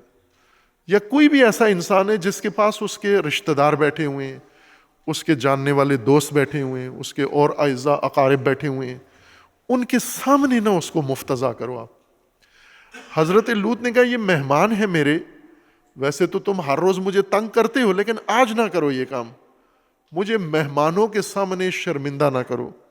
فلا تفضحونی واتقوا اللہ، تقوی اختیار کرو، ولا تخزونی، اور پریشان نہ کرو مجھے، تنگ نہ کرو مجھے، پریشان نہ کرو، اور مجھے ان کے سامنے رسوا نہ کرو، شرمندہ نہ کرو۔ قالوا اولم ننہاک عن العالمین، انہوں نے کہا کہ ہم نے، حضرت لوط کو قوم نے دھمکی دی، یہ ہوسرانوں نے، شہوترانوں نے کہا کہ آج ہماری منتیں کرتے ہو کہ ہم آپ کے مہمانوں کو نہ چھیڑیں، ہم پہلے منع کرتے تھے نا کہ ہمارے کام میں مداخلت نہ کرو، ہم جو چاہتے ہیں کرنے دو ہمیں، ہر روز ہمیں ٹوکتے ہو، روکتے ہو، ہم جب مردوں کے ساتھ ہم جنس بازی کرتے ہیں تو آپ ہر کام میں مداخلت کرتے ہو، ہم تو روزانہ منع کر رہے تھے کہ نہ کرو یہ کام، اور آپ باز نہیں آئے۔ حضرت لوط کو کہہ رہے ہیں آپ باز نہیں آئے تو آج آپ کے مہمانوں کے سامنے ہم یہ کام کریں گے تاکہ مہمانوں کے سامنے بھی شرمندہ ہوں۔ حضرت لوط نے انہیں کہا کہ تقوی اختیار کرو، اور قال ہؤلاء بناتی ان کنتم فاعلین، کہا کہ اگر زیادہ تمہیں ضرورت ہے تو یہ میری بیٹیاں ہیں، نکاح کر لو تم، نکاح، اور وہ میری بیٹیاں ہیں۔ اب اس میں مفسرین نے مفصل اقوال ذکر کیے ہیں کہ حضرت لوط کی کتنی بیٹیاں تھیں، مجموعی طور پر انہوں نے ساری آل لوط کی جتنی خواتین تھیں غیر شادی شدہ، ان کی طرف اشارہ تھا کہ آل لوط میں، قوم لوط کو کہہ رہے ہیں کہ آل لوط میں خواتین ہیں، آپ ان سے شادیاں کر لو آپ، لیکن انہوں نے شادی کی طرف نہیں آنا اور انہوں نے اپنا عہد کیا ہوا تھا۔ لَعَمْرُكَ إِنَّهُمْ لَفِي سَكْرَتِهِمْ یعمہون، اللہ تبارک و تعالیٰ کا فرمانا ہے، قسم ہے حضرت لوط کی زندگی کی یا رسول اللہ صلی اللہ علیہ وآلہ وسلم کی زندگی کی، کہ آپ کی عمر کی قسم، آپ کی جان کی قسم، کہ یہ سارے نشے میں مست تھے، شہوترانی اور ہوس بازی میں قوم لوط مست تھی اور انہیں ہوشیاری بھی نہیں تھی۔ اب وہ دھماکہ ہوا، فَأَخَذَتْهُمُ الصَّيْحَةُ مشرقین، جو ہی پہلی کرنیں سورج کی نکلی، اشراق شروع ہوا، جو ہی اشراق ہوا شرق سے، سورج کی پہلی کرنیں نمودار ہوئیں، زوردار دھماکہ ہوا۔ صیحہ قیامت کے ناموں میں سے بھی صیحہ ہے کہ جب قیامت ہوگی زوردار دھماکہ ہوگا، ایسا دھماکہ کہ جس میں جو زندہ ہیں سارے ختم ہو جائیں گے۔ یہ دھماکہ ہوا جو ملائکہ نے پہلے انہیں کہا تھا کہ مڑ کے نہیں دیکھنا پیچھے، دھماکہ ہوا۔ فَأَخَذَتْهُمُ الصَّيْحَةُ، عذاب شروع ہوا زوردار دھماکے کے ذریعے، آواز کے ذریعے۔ جو ہی صبح ہوئی، فَجَعَلْنَا عَلَيْهَا سَافِلَهَا، فَجَعَلْنَا عَالِيَهَا سَافِلَهَا، اس دھماکے کے نتیجے میں یہ ہوا کہ جو اوپر تھا وہ نیچے ہو گیا، یعنی چھتیں نیچے ہو گئیں اور فرش اوپر ہو گئے، الٹ گیا، ہر چیز تہس نہس جس کو ہم کہتے ہیں، زیر و زبر، سافل عالی سافل ہو گیا، سافل عالی ہو گیا، یعنی جو زیر تھا وہ زبر ہو گیا، جو زبر تھا جو اوپر تھا وہ نیچے ہو گیا. ایسا زوردار دھماکہ تھا. اور پھر اس دھماکے کے بعد جب یہ دھماکہ ہوا اور زیر و زبر ہو گئی ہر چیز، وَأَمْطَرْنَا عَلَيْهِمْ حِجَارَةً مِّن سِجِّيلٍ، سنگ باری شروع ہو گئی، بارش، مطر شروع ہوئی، پتھروں کی بارش ہوئی. ان فی ذالک لآیات للمتوسمین، اور وہ وہیں نابود ہو گئے، پورا قریہ، شہوتران، ہوس باز، سارے قوم لوط ساری نابود ہو گئی دھماکے کے ذریعے اور پتھروں کی بارش کے ذریعے.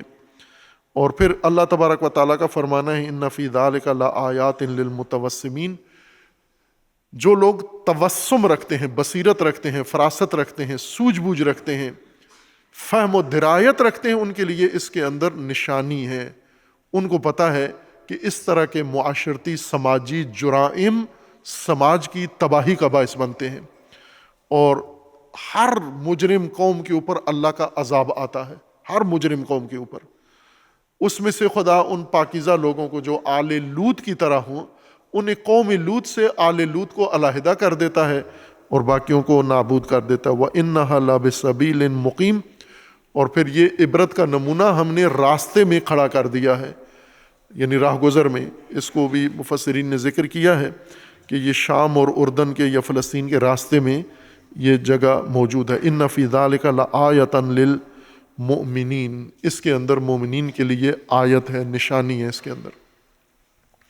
سورہ ہود میں یہ ماجرا قرآن کریم نے ذکر کیا، اور پھر سورہ ہجر میں اس کو زیادہ تفصیل کے ساتھ بیان کیا کہ اللہ تبارک و تعالیٰ نے انسان کو اس خطر سے محفوظ رکھنے کے لیے تقوی مقرر کیا ہے، اور اس تقوی کا لازمی حصہ نکاح ہے. نکاح جزء تقوی ہے. جو شخص نکاح نہیں کرتا نکاح کے وقت اور نکاح کی ضرورت کے وقت، وہ تقوی نہیں رکھتا، وہ متقی نہیں ہے. یوں نہیں کہ جیسے عموماً ہم سمجھتے ہیں کہ جو شادی کا نام نہیں لیتا یہ بڑا متقی ہے، اور جو شادی کا تقاضا کرتا ہے یہ بے شرم ہے. ابھی ہمارا معاشرہ ایسے ہے، کوئی جوان اگر گھر والوں کو کہے میری شادی کرو تو کہتے ہیں بے شرم ہو گیا، بے حیا ہو گیا ہے. اس کا ابا ذکر کرتا ہے کہ میں تو 40 سال کا تھا، شادی کا نام نہیں لیتا تھا، مجھے نام نہیں لینے دیتے تھے. تو آپ 40 سال تک لوگوں کو پتہ ہے کیا کرتے تھے اور کیا کام کرتے تھے. آپ جب کھیتوں میں کام کرتے تھے وہاں کیا کام کرتے تھے؟ آپ شادی نہیں کرتے تھے، باقی سب کرتے تھے آپ. تو یہ نہیں کرنا چاہتا جوان، آپ کی طرح آلودہ نہیں ہونا چاہتا، یہ تباہی نہیں کرنا چاہتا. یہ چاہتا ہے وقت کے اوپر نکاح کرے تاکہ باتقوا ہو. نکاح کے ذریعے حفاظت ہوتی ہے انسان کے حیا کی، انسان کی حیات کی، انسان کی عفت کی، انسان کی روح کی، انسان کے نفس کی. نکاح کے ذریعے حفاظت ہوتی ہے. نکاح تحفظ ہے، نکاح بوجھ نہیں ہے. اس کو مشکل نہ بنائیں، اس کو آسان کریں، اور آسانی ہر پہلو میں، چونکہ ہم نے اس کو ہر چیز میں الجھا دیا ہے. ایک بڑے معتبر شخصیت نے یہ ذکر کیا، لاہور کا واقعہ ہے غالباً یہ، کہ لاہور میں ایک کالج ہے، king Edward college, medical college ہے یہ. اس میں ایک لڑکی نے MBBS کیا، گولڈ میڈل لیا اس نے. لاہور کے یہ ایک اور میڈیکل کالج میں، اس کا نام مجھے ذہن سے اتر گیا ہے، لڑکے نے وہاں پر MBBS کیا، لڑکے نے بھی گولڈ میڈل لیا. دونوں گولڈ میڈلسٹ ہیں، اور ان کی کسی کی وجہ سے پھر آپس میں آشنائی ہوئی، دونوں خاندان ملے اور طے پا گیا کہ یہ ڈاکٹر اور ڈاکٹرانی نے آپس میں شادی کرنی ہے. دونوں گولڈ میڈلسٹ MBBS کے طے پا گئی، ساری چیزیں، لڑکا پسند آ گیا، شکل صورت پسند آ گئی، باقی جہیز وغیرہ ہر چیز طے ہو گئی. آخر میں جب شادی بالکل قریب پہنچی تو انہیں پتہ چلا کہ لڑکی جس کالج میں MBBS کیا ہے وہ بڑا معتبر بڑا کالج ہے، اور لڑکے نے، یعنی یہ سرکاری ہے، گورنمنٹ ہے، اور وہ دوسرا جو ہے وہ پرائیویٹ کالج ہے، اور اس کا معیار اس جتنا نہیں ہے. تو لڑکی والوں نے اعتراض اٹھا دیا کہ لڑکا ہمارے لڑکی کے سائز کا نہیں ہے، چونکہ ہے گولڈ میڈلسٹ ہے، دونوں MBBS ہیں، لیکن کالج اس کا اور ہے، اس کا اور ہے، اس کے کالج کا رینک اور ہے، کالج رینکنگ میں اس کا رینک نیچے ہے، اسی پہ شادی ٹوٹ گئی، ختم کر دی کہ ہم نہیں کر سکتے، یہ شرمندگی نہیں مول لے سکتے، لوگ کیا کہیں گے آپ کہ آپ کا داماد جو ہے وہ فلاں کالج سے گولڈ میڈلسٹ ہے۔ اب یہ بیمار ذہنیت ہے، یہ توہم ہے، یہ بربادی ہے، یہ لوگ تباہ کرتے ہیں، یہ والدین اور یہ خاندان جنہوں نے شادیوں کی یہ شرائط رکھی ہوئی ہیں۔ شادی کی شرائط جو اللہ تبارک و تعالیٰ نے مقرر کی ہیں، جو رسول اللہ نے خصوصاً اہل البیت علیہ السلام نے جو شادیوں کے لیے معیار مقرر کیا ہے، اس کے مطابق آسان بنائیں، سلیکشن آسان بنائیں، پھر اس کے بعد وہ رابطہ، وہ نکاح، وہ مراحل سارے آسان، اور زندگی آسان بنائیں۔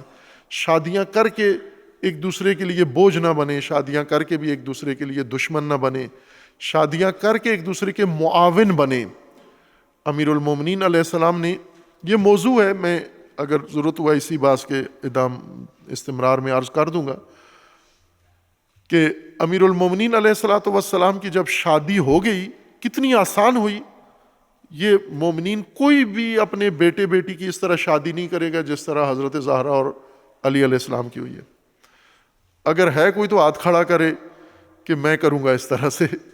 اور وہ کیسے ہوئی کہ حضرت زہرا کے لیے مختلف لوگ آتے تھے رشتہ مانگنے کے لیے، اور رسول اللہ کو بہت ناگوار گزرتا تھا، حضرت زہرا کو بھی بہت ناگوار گزرتا تھا، ان میں سے کوئی مناسب رشتہ نہیں تھا، لیکن آتے تھے، زہر جہاں رشتہ ہو آتے ہیں لوگ۔ تو رسول اللہ نے ایک صحابی کو پیغام بھیجا، عبد الرحمن ابن عوف، معروف صحابی، عشرہ مبشرہ میں سے اور شورا کے رکن، اور جنہوں نے امیر المومنین کو شورا میں خلیفہ نہیں بنایا، ووٹ نہیں دیا اور نہیں بننے دیا، انہی کو رسول اللہ نے پیغام بھیجا کہ جا کر علی کو کہو کہ میری بیٹی سے شادی کرنا چاہتے ہیں، یعنی بھائی ہیں، چچا زاد بھائی ہیں، ساتھ ہیں، لیکن رسول اللہ نے واسطے کے ذریعے یہ پیغام بھیجا۔ تو امیر المومنین نے کہا کہ کرنا چاہتا ہوں، تو کہا کہ پھر آپ کیوں نہیں جاتے؟ کہا مجھے اصل میں چاہتا تھا لیکن شرم آتی ہے مجھے، کس طرح رسول اللہ سے اظہار کروں۔ یہ بہرکیف علی علیہ السلام پہنچ گئے رسول اللہ کی خدمت میں، حضور نے کہا کہ چاہتے ہو میری بیٹی سے شادی کرنا؟ تو کہا چاہتا ہوں۔ تو کہا پھر تیاری کرو۔ اب مومن ہاتھ کھڑا کرے، کوئی اپنی بیٹی کی اس طرح شادی کرے کہ داماد ڈھونڈ کے اس کو پیغام بھیجے کہ وہ میری بیٹی سے شادی کرو، کوئی بھی نہیں ہے، چونکہ مومن کی ناک کٹ جاتی ہے، مومن معاشرے میں بالکل ختم ہو جاتا ہے اگر یہ داماد کی طرف پیغام بھیجے۔ وہ اگر اچھا داماد مل گیا ہے تو بھیج دو پیغام، بالواسطہ کسی کو کہلوا دو۔ اور پھر داماد صاحب جب آئے تو کہا کہ شادی پہ تھوڑا سا خرچہ ہوگا، تو پیسے ہیں؟ تو داماد نے کہا نہیں میرے پاس کوئی پیسے نہیں ہیں۔ تو کہا اچھا پیسے نہیں ہیں تو ایسٹس کتنے ہیں، اثاثہ کتنا ہے، سامان کتنا ہے؟ پیسے نہیں ہیں۔ تو داماد نے سامان بتایا کہ 3 چیزیں ہیں، کل میری ملکیت میں زمین کے اوپر 3 چیزیں ہیں، ایک اونٹنی ہے، ایک تلوار ہے، ایک زرہ ہے۔ تو رسول اللہ نے فرمایا کہ اونٹنی اور تلوار تو ضروری ہیں، انہیں رکھنا ہے، زرہ بیچو اور اس کی شادی کے خرچے نکالو۔ شادی کا خرچہ کیا تھا؟ شادی کا خرچہ ایک حق مہر ہے اور جہیز لڑکی نے نہیں دینا، لڑکے نے دینا ہے۔ امیر المومنین نے زرہ بیچی، پیسے رسول اللہ کو دیے اور رسول اللہ نے جہیز بنایا اس سے۔ لڑکی والوں سے جہیز نہیں لینا، لڑکا بے روزگار ہے، انکم نہیں ہے، پھر بھی جہیز اسی نے دینا ہے، نان و نفقہ اسی نے دینا ہے، سسر نے نہیں دینا۔ آپ کر سکتے ہیں ایسی شادیاں، علی علیہ السلام کی طرز پر شادی، کہتے ہیں نا علی کا طرز زندگی، وہ کس کی موت ہے؟ تو کہتے ہیں منافق کون ہے جو علی کی طرح شادیاں نہیں کرتا؟ اسی کی موت ہے نا، یہ علی کا طرز زندگی منافق کی موت ہے۔ منافق کون ہے؟ جو علی علی کرتا ہے لیکن علی کی طرز پر زندگی نہیں گزارتا، وہ یہی منافق ہے، اسی کی موت ہے، اسی وجہ سے رسوا ہیں، اسی وجہ سے مجرم ہیں، اسی وجہ سے جرائم میں چلے گئے ہیں۔ یہ شادی ہو گئی، شادی ہونے کے بعد رسول اللہ نے پوچھا امیر المومنین سے کہ میری بیٹی فاطمہ کو بے حیثیت زوجہ کیسے پایا آپ نے؟ زوجہ کے طور پر کیسی ہے میری بیٹی؟ تو امیر المومنین نے جواب دیا کہ نعم العون فی عبودیت اللہ، اللہ کی بندگی میں بہترین معاون ہے، بندگی خدا کے لیے سب سے بڑی معاون ہے۔ جہیز کل ایک ہاتھ سے اٹھانے والا بنڈل تھا، ایک ریڑھی میں، چھوٹی ریڑھی میں سامان سارا جہیز کا آ جاتا تھا۔ اس طرح وہ شادی ہوئی، جو میٹرس رسول اللہ نے دیا جہیز میں علی علیہ السلام کے پیسوں سے، وہ بھیڑ کی اون تھی، بھیڑ کی کھال۔ بھیڑ جب ذبح کرتے ہیں تو اس کے ایک طرف اون ہوتی ہے، پشم ہوتی ہے، تو وہ پشم خشک کھال تھی، وہ میٹرس کے طور پر دیا، گدا یہ استعمال کرنا ہے۔ اور اسی کو امیر المومنین حضرت زہرا چکی دی اور چند برتن دیے مٹی کے، اور ان سے ساری زندگی گزری۔ اور آج بی بی زہرا کی دعا سے، جنہوں نے بی بی زہرا سے دعا لی ہوئی ہے، اور مولا علی کے عاشق ہیں اور دیوانے ہیں، ان کے گھر میں جا کے دیکھو، ان کی طرز نکاح دیکھو، طرز زندگی دیکھو، اور ان کے معیارات دیکھو، کیا ملتا ہے، کس سے ملتا ہے؟ کوئی معمولی سی چیز بھی شبیہ نہیں ہوتی اہل البیت کے۔ یہ رائے حل ہے جو اللہ تبارک و تعالیٰ نے صورت نکاح میں پیش کیا ہے۔ معاون ہیں زوج و زوجہ بندگی خدا میں، ایک دوسرے کے ساتھ تعاون کرنے والے ہیں۔ یہ بات ہماری تھی کہ جنسی بے روی کا شکار ہوئی قوم لوط، اور حضرت لوط نے اللہ کے حکم سے انہیں نہی بھی کی، روکا بھی، کوشش بھی کی، اور پھر انہیں تقوی اور نکاح کا حکم بھی دیا، لیکن انہوں نے اصرار کیا، جس وجہ سے عذاب نازل ہوا ان کے اوپر۔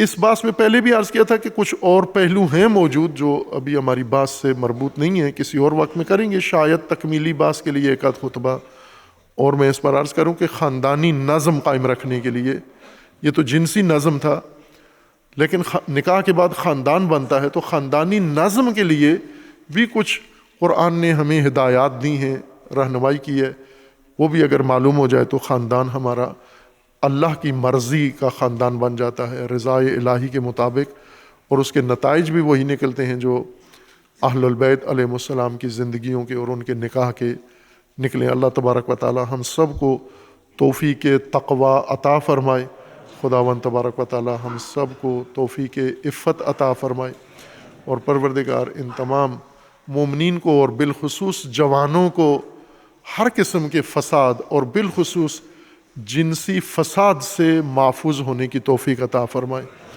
اور ان جوانوں کی راہ میں حائل، نکاح کی راہ میں حائل رکاوٹوں کو اللہ دور فرمائے، اور خداوند تعالیٰ مومنین کو ان جوانوں کے لیے وسائل اور ان کے نکاح کے لیے اہتمام کی توفیق عطا فرمائے۔ اعوذ باللہ من الشیطان الرجیم، بسم اللہ الرحمن الرحیم، انا اعطیناک الکوثر فصل لربک وانحر انا شانئک هو الابتر۔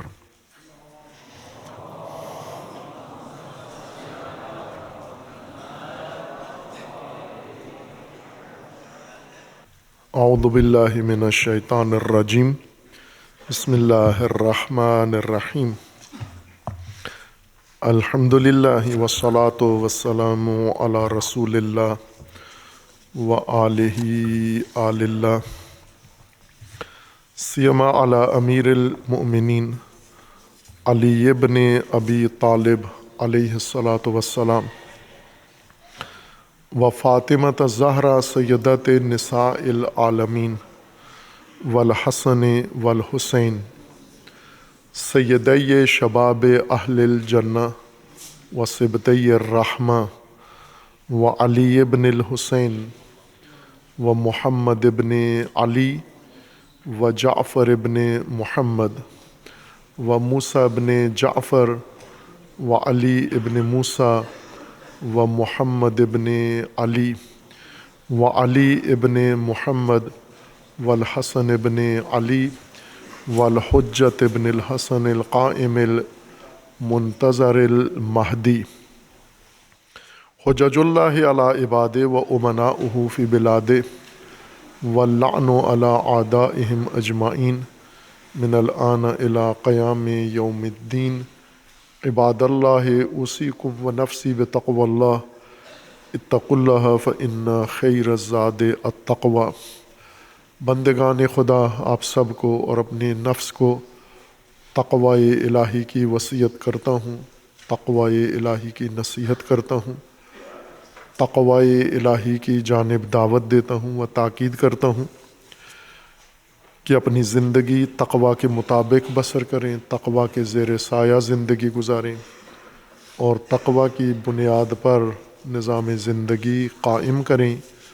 تقوی اللہ تبارک و تعالیٰ کی جانب سے انسانی زندگی کے لیے حفاظتی تدبیر ہے جسے انسان نے اپنی زندگی پر لاگو کرنا اور نافذ کرنا ہے۔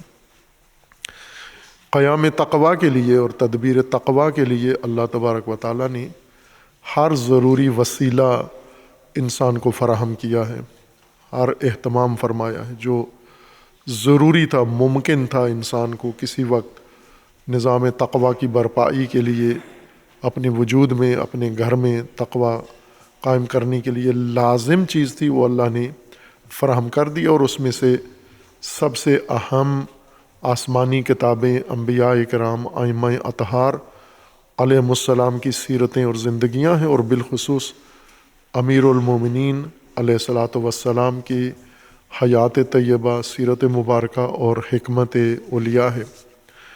امیر المومنین علیہ السلام حکمت 117 میں فرماتے ہیں حلق فی الرجلان محب غال و مبغض قال، میرے بارے میں اور میرے متعلق دو بندے ہلاک ہو جائیں گے، ایک جو مجھ سے محبت رکھتا ہے لیکن غلو کرتا ہے، غالی ہے، تجاوز کرتا ہے، حد سے بڑھا کر مجھے اللہ کا درجہ دیتا ہے اور اللہ والی صفات میرے لیے ذکر کرتا ہے، یہ ہلاک ہے، تباہ ہے، برباد۔ اور دوسرا وہ جو مجھ سے نفرت کرتا ہے، بغض رکھتا ہے اور نفرت و بیزاری رکھتا ہے، یہ بھی ہلاک ہو جائے گا۔ یہ دونوں افراطی محب اور تفریطی مبغض، یہ دونوں ہلاک ہو جائیں گے۔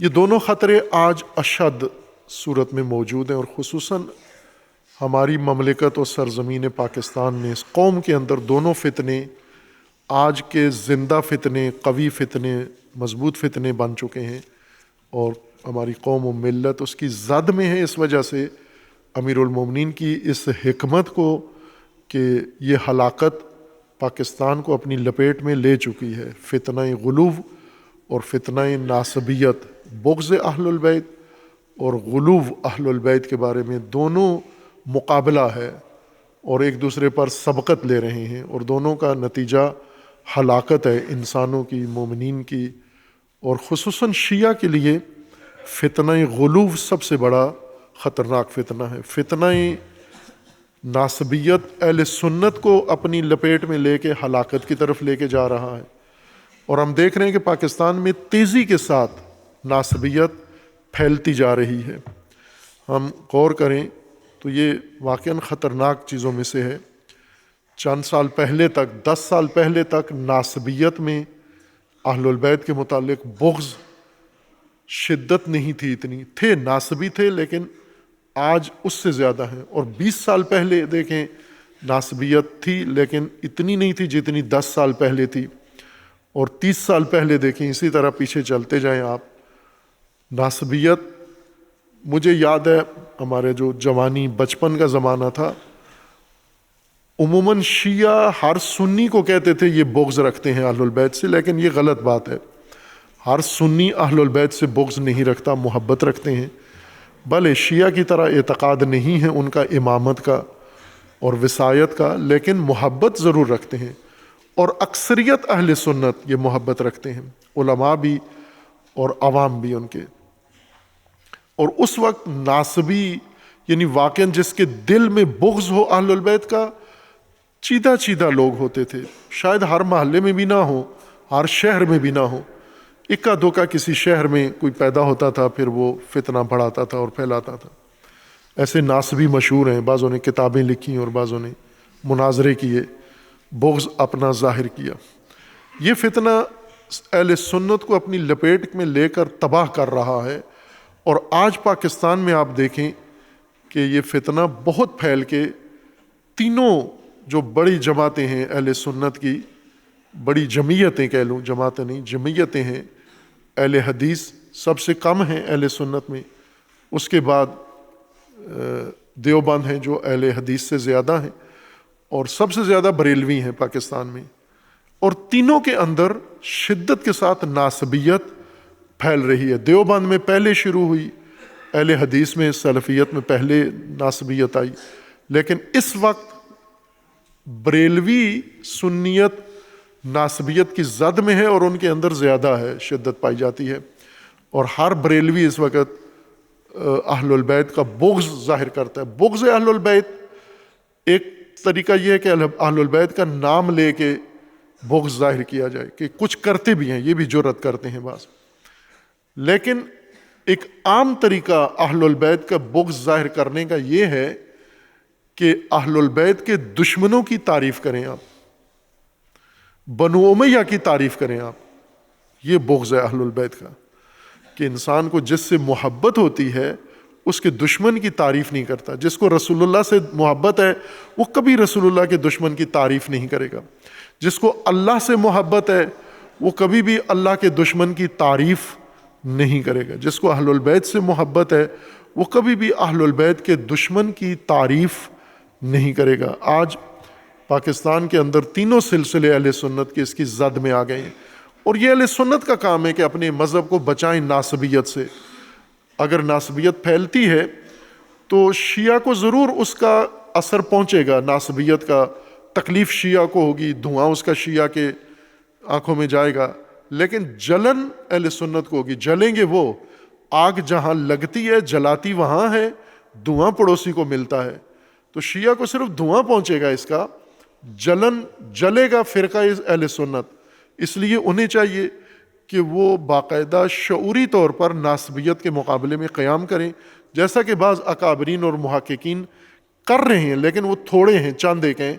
باقی تمام علماء وہ بھی احساس کریں اپنے مذہب کی خاطر، اگر اہل البیت سے نہ بھی ہمدردی ہو تو اہل سنت سے، سنیت سے تو محبت ہے آپ کو، تو سنیت کو بچائیں۔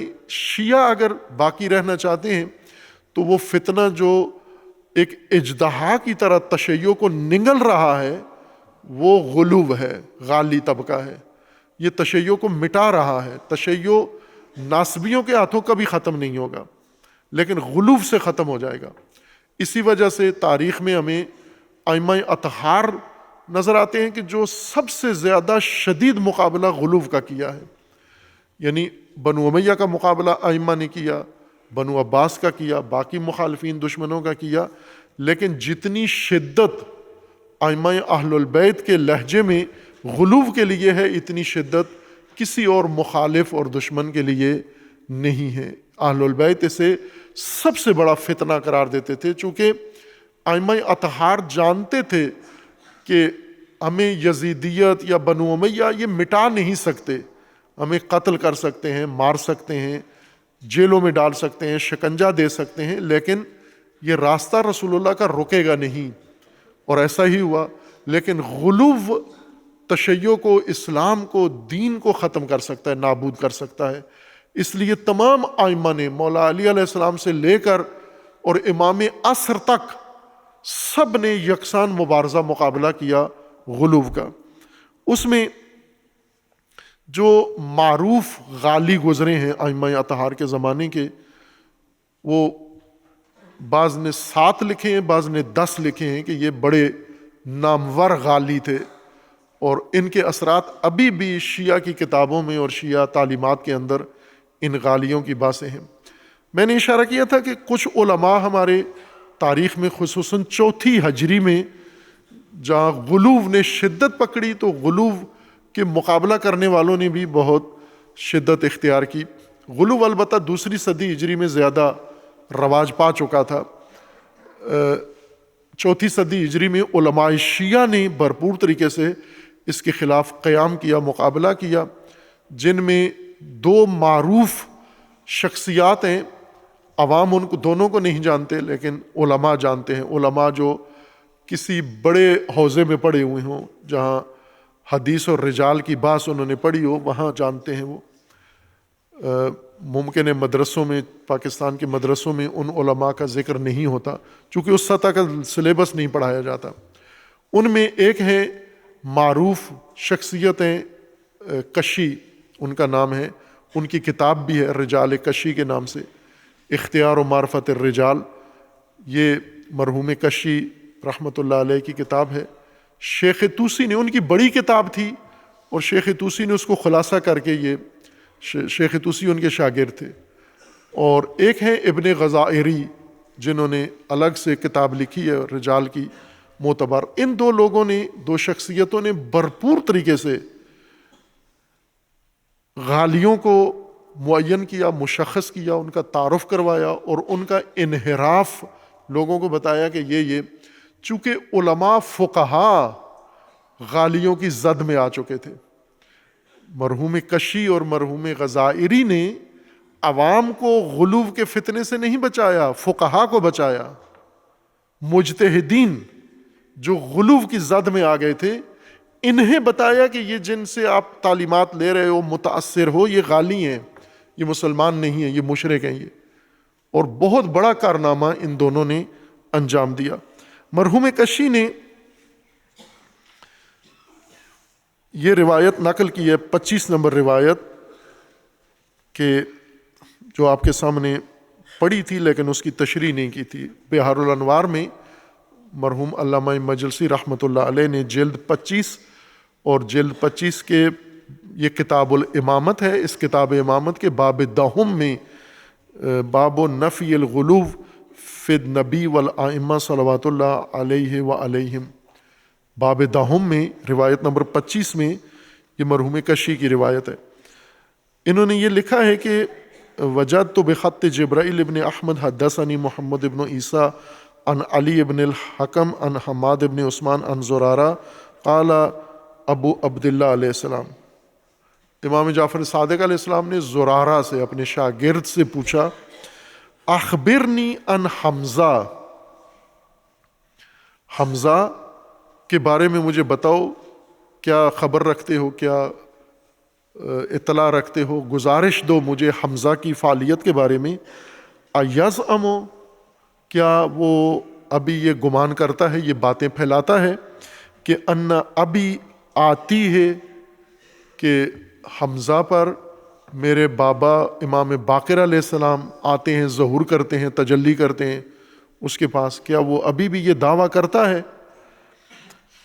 قل، تو زرارہ کہتے ہیں میں نے کہا نعم، کرتا ہے، ایسے ہی ہے، حمزہ یہی باتیں لوگوں کے سامنے پھیلاتا ہے۔ قال کذب، امام صادق علیہ السلام نے فی الفور فرمایا کہ جھوٹ بولتا ہے یہ حمزہ امام باقر علیہ السلام کا نام استعمال کرتا ہے اور جھوٹ بولتا ہے۔ وہ یہ کہتا تھا کہ امام باقر علیہ السلام کی زندگی میں بھی اور بعد میں بھی، جب امام باقر علیہ السلام اس دنیا سے چلے گئے، وہ یہ کہتا تھا نعوذ باللہ کہ امام باقر علیہ السلام خدا ہیں، اللہ ہیں، اور میں ان کا نبی ہوں، میں ان کا رسول ہوں، اور وہ مجھ پر دنیا میں مجسم، پہلے مجسم شکل میں تھے، اب وہ وفات کے بعد بھی مجھ پر تجلی و ظہور کرتے ہیں، خود آتے ہیں میرے پاس۔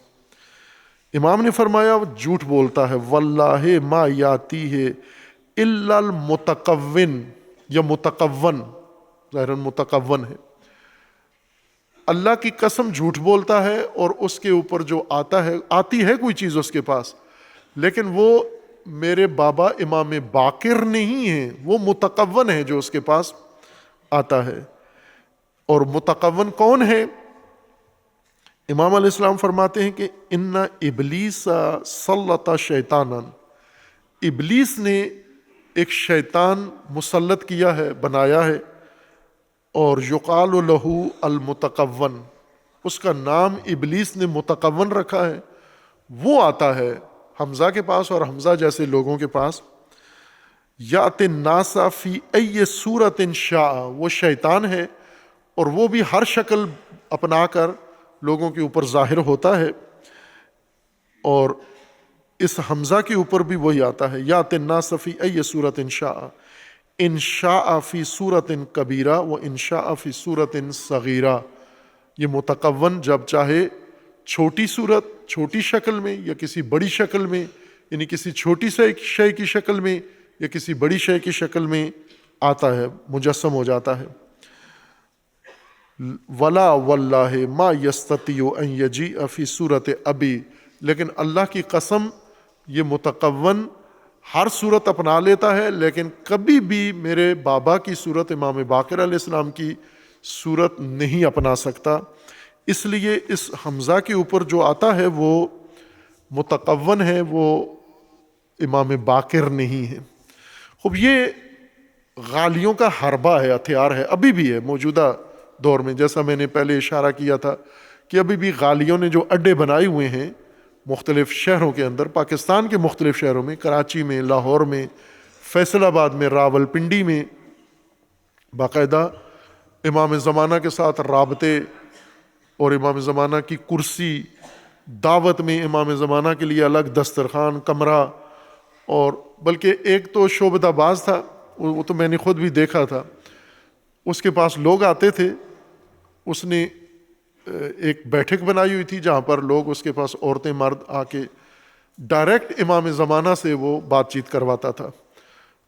کوئی بھی شخص جاتا تھا اس مولانا سے، اس شعبدہ باز سے پوچھتا تھا، یعنی امام زمانہ سے کہتا تھا کہ مجھے پوچھ کے دیں، تو یہ اس کا بات نوٹ کرتا تھا، رکا بناتا تھا، پرچی بنا کے پھر پیچھے ایک کمرہ تھا، اس کمرے میں چلا جاتا تھا اور کافی دیر وہاں گزار کے واپس آتا تھا، اور پھر اس کو بتاتا تھا کہ امام اندر بیٹھے ہوئے اگلے کمرے میں، اور آپ کی بات ہاں کر دی یا نہ کر دی، یا جو بھی، وہ چال باز تھا بہت۔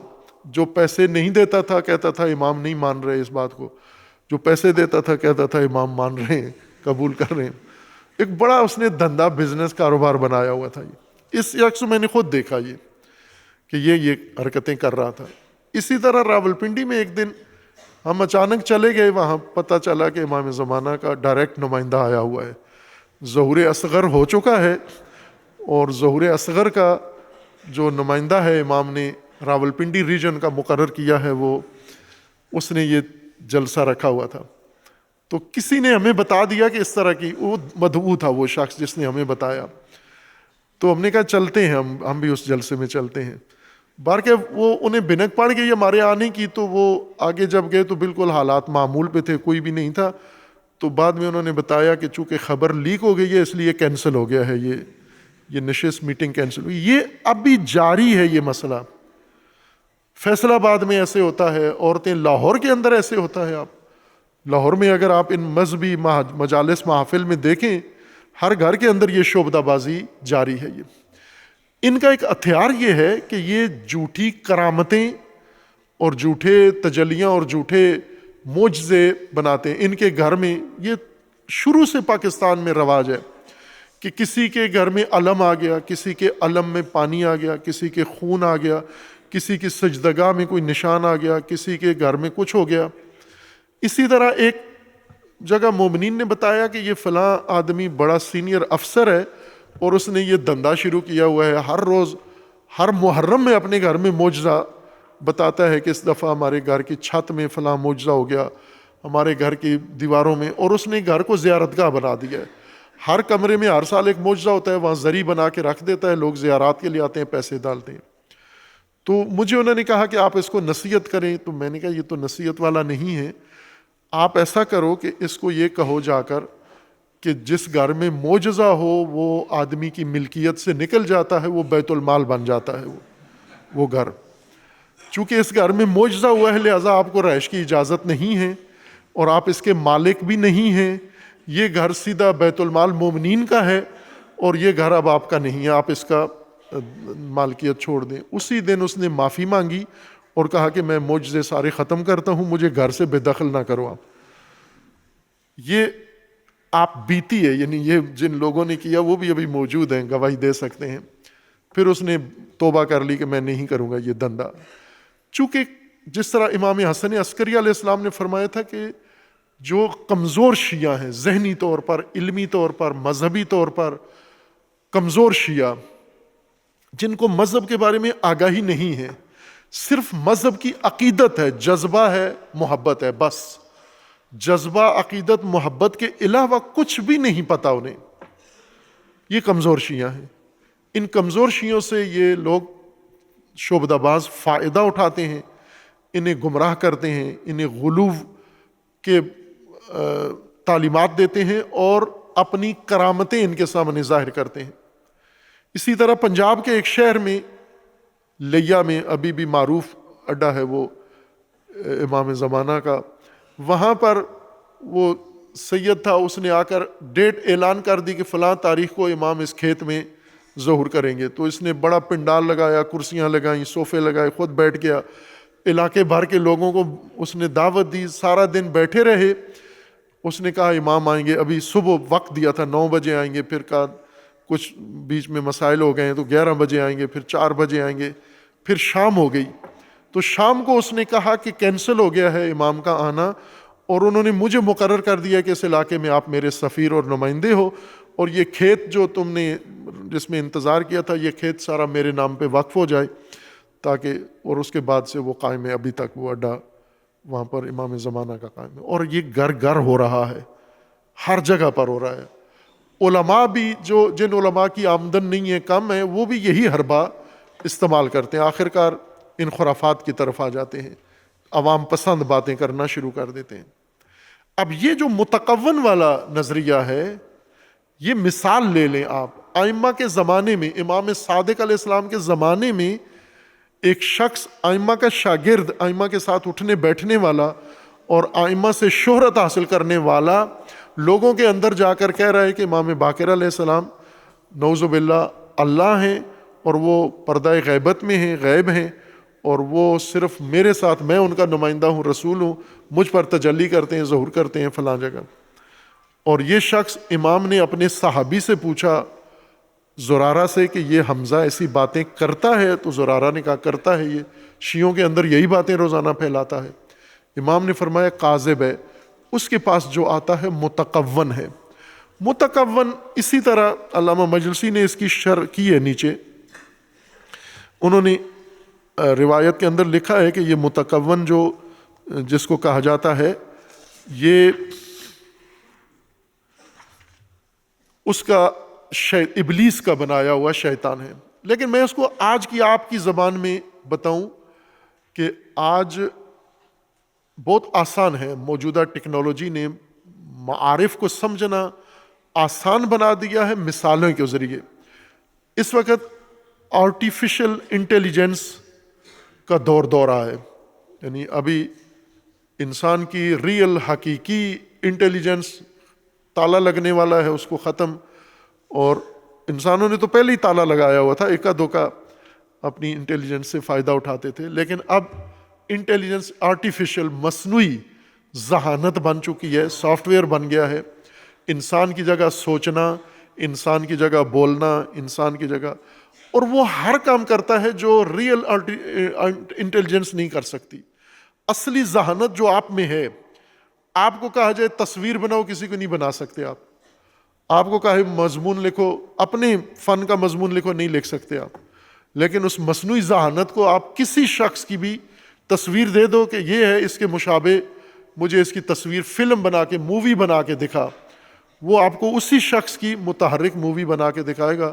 آپ تشخیص نہیں دے سکتے کہ یہ اصلی انسان ہے یا مصنوعی ذہانت نے یہ کام کیا۔ اور ایک بڑی مصیبت لوگوں کو پڑ گئی ہے، چونکہ سب کام مصنوعی ذہانت سے شروع ہو گئے ہیں۔ اصلی چیزیں، اوریجنل چیزیں صرف اس کو دکھاتے ہیں تاکہ وہ اس کی کاپی کر کے اسی مصنوعی ذہانت انسان کو بنا کے دے۔ تقریباً اس وقت 90% کام جو لوگ پہلے خود کرتے تھے مینول طور پر اور اپنی ذہانت سے، اب یہ مصنوعی ذہانت کے ذریعے سے انجام پا رہے ہیں۔ مصنوعی ذہانت اگر کوئی چیز بنا دے اصلی کی طرح مشابہ، تو اس کو کہتے ہیں متقون۔ مقون جس کو کون ہستی کو کہتے ہیں، وجود کو کہتے ہیں، عربی میں کون، کانا یعنی ہوا، موجود ہے تھا۔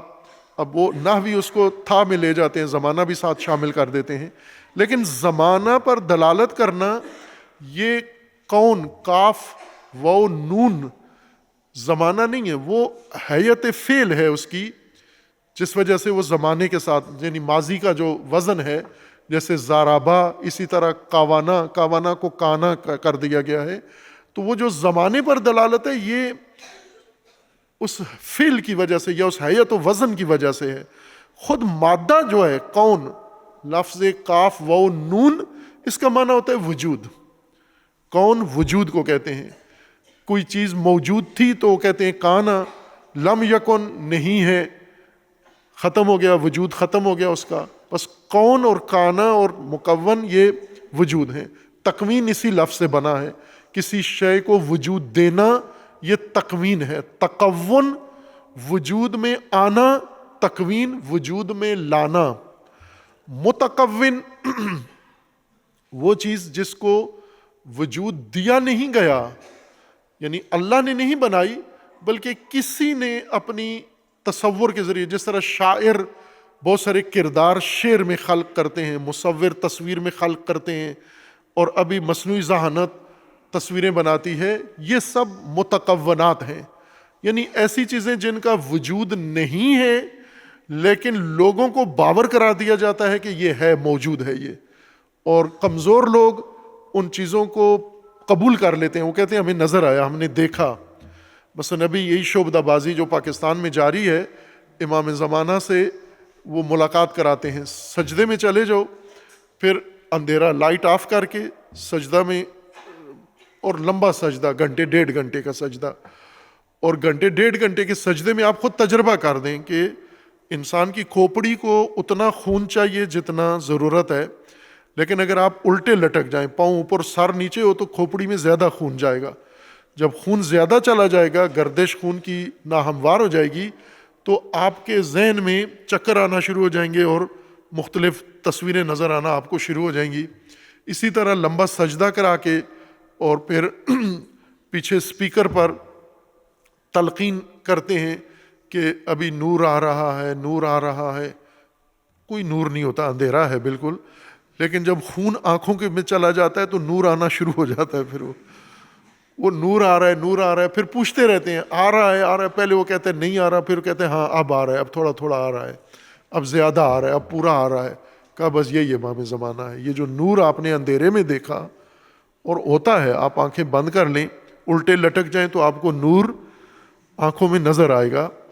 تو وہ کہتے ہیں یہی، یہ متکون ہے، یعنی ایسی چیزیں جو نہیں ہیں لیکن اپنے مخاطب کی کمزوری سے انسان ان کو بنا کے تلقین کرتا ہے۔ امام فرماتے ہیں کہ ابلیس یہی کام کرتا ہے۔ ابلیس نے متکون بنایا ہے، یعنی اس نے یہ تصویریں ذہنی خلق کی ہیں اور یہ تلقینات کے ذریعے سے لوگوں کو دکھاتا ہے، اور کوئی بھی نہیں ہوتا۔ اور امام فرماتے ہیں کہ یہ ابلیس ہر تصویر بنا سکتا ہے، امام معصوم کی تصویر نہیں بنا سکتا۔ لہذا جس کو کوئی تصویر امام کی نظر آتی ہے وہ امام نہیں ہوتے، وہ شیطان کی طرف سے کوئی بنی ہوئی تصویر ہوتی ہے۔ یہ روایت بتاتی ہے کہ غالی حربے کیا استعمال کرتے ہیں، وہ حربے جو ائمہ کے زمانے میں استعمال ہوتے تھے اور آج بھی استعمال ہو رہے ہیں۔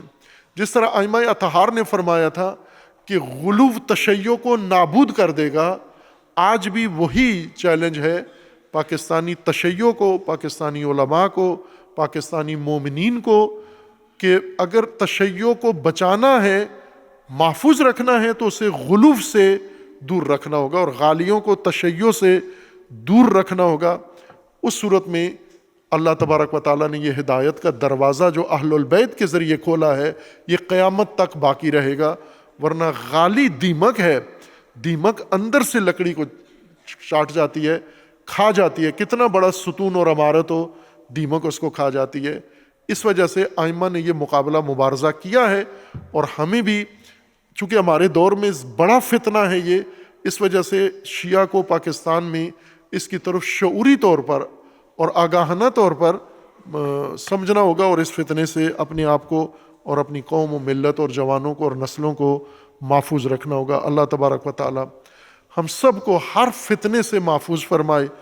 خداوند تبارک و تعالی تمام مسلمین کو فتنوں سے محفوظ فرمائے، اور بالخصوص پاکستان کو اللہ تبارک و تعالی ہر طرح کے فتنے سے، مذہبی، قومی، سیاسی، ہر طرح کے فتنے سے اللہ اس مملکت کو محفوظ فرمائے، اور خداوند تبارک و تعالیٰ تشیع کو محفوظ فرمائے، اور خدایا تمام مظلومین عالم کو ظلم سے نجات عطا فرما، ان ظالمین کو ظلم سمیت نیست و نابود فرما، مملکت پاکستان کی حفاظت فرما، اس کو اندرونی بیرونی دشمنوں کے شر سے محفوظ فرما، اس ملک کے اندر رہنے والے لوگوں کو بیداری عطا فرما، ملک کے ساتھ خیانت کرنے والوں کو رسوا فرما، اپنے ولی حق ولی اللہ العظم اجل اللہ تعالی فرج الشریف کا جلد از جلد ظہور فرما، ہمیں حضرت کے اعوان و انصار میں سے ہونے کی توفیق عطا فرما۔ اعوذ باللہ من الشیطان الرجیم، بسم اللہ الرحمن الرحیم، قل هو اللہ احد اللہ الصمد لم یلد ولم یولد ولم یکن لہ کفوا احد۔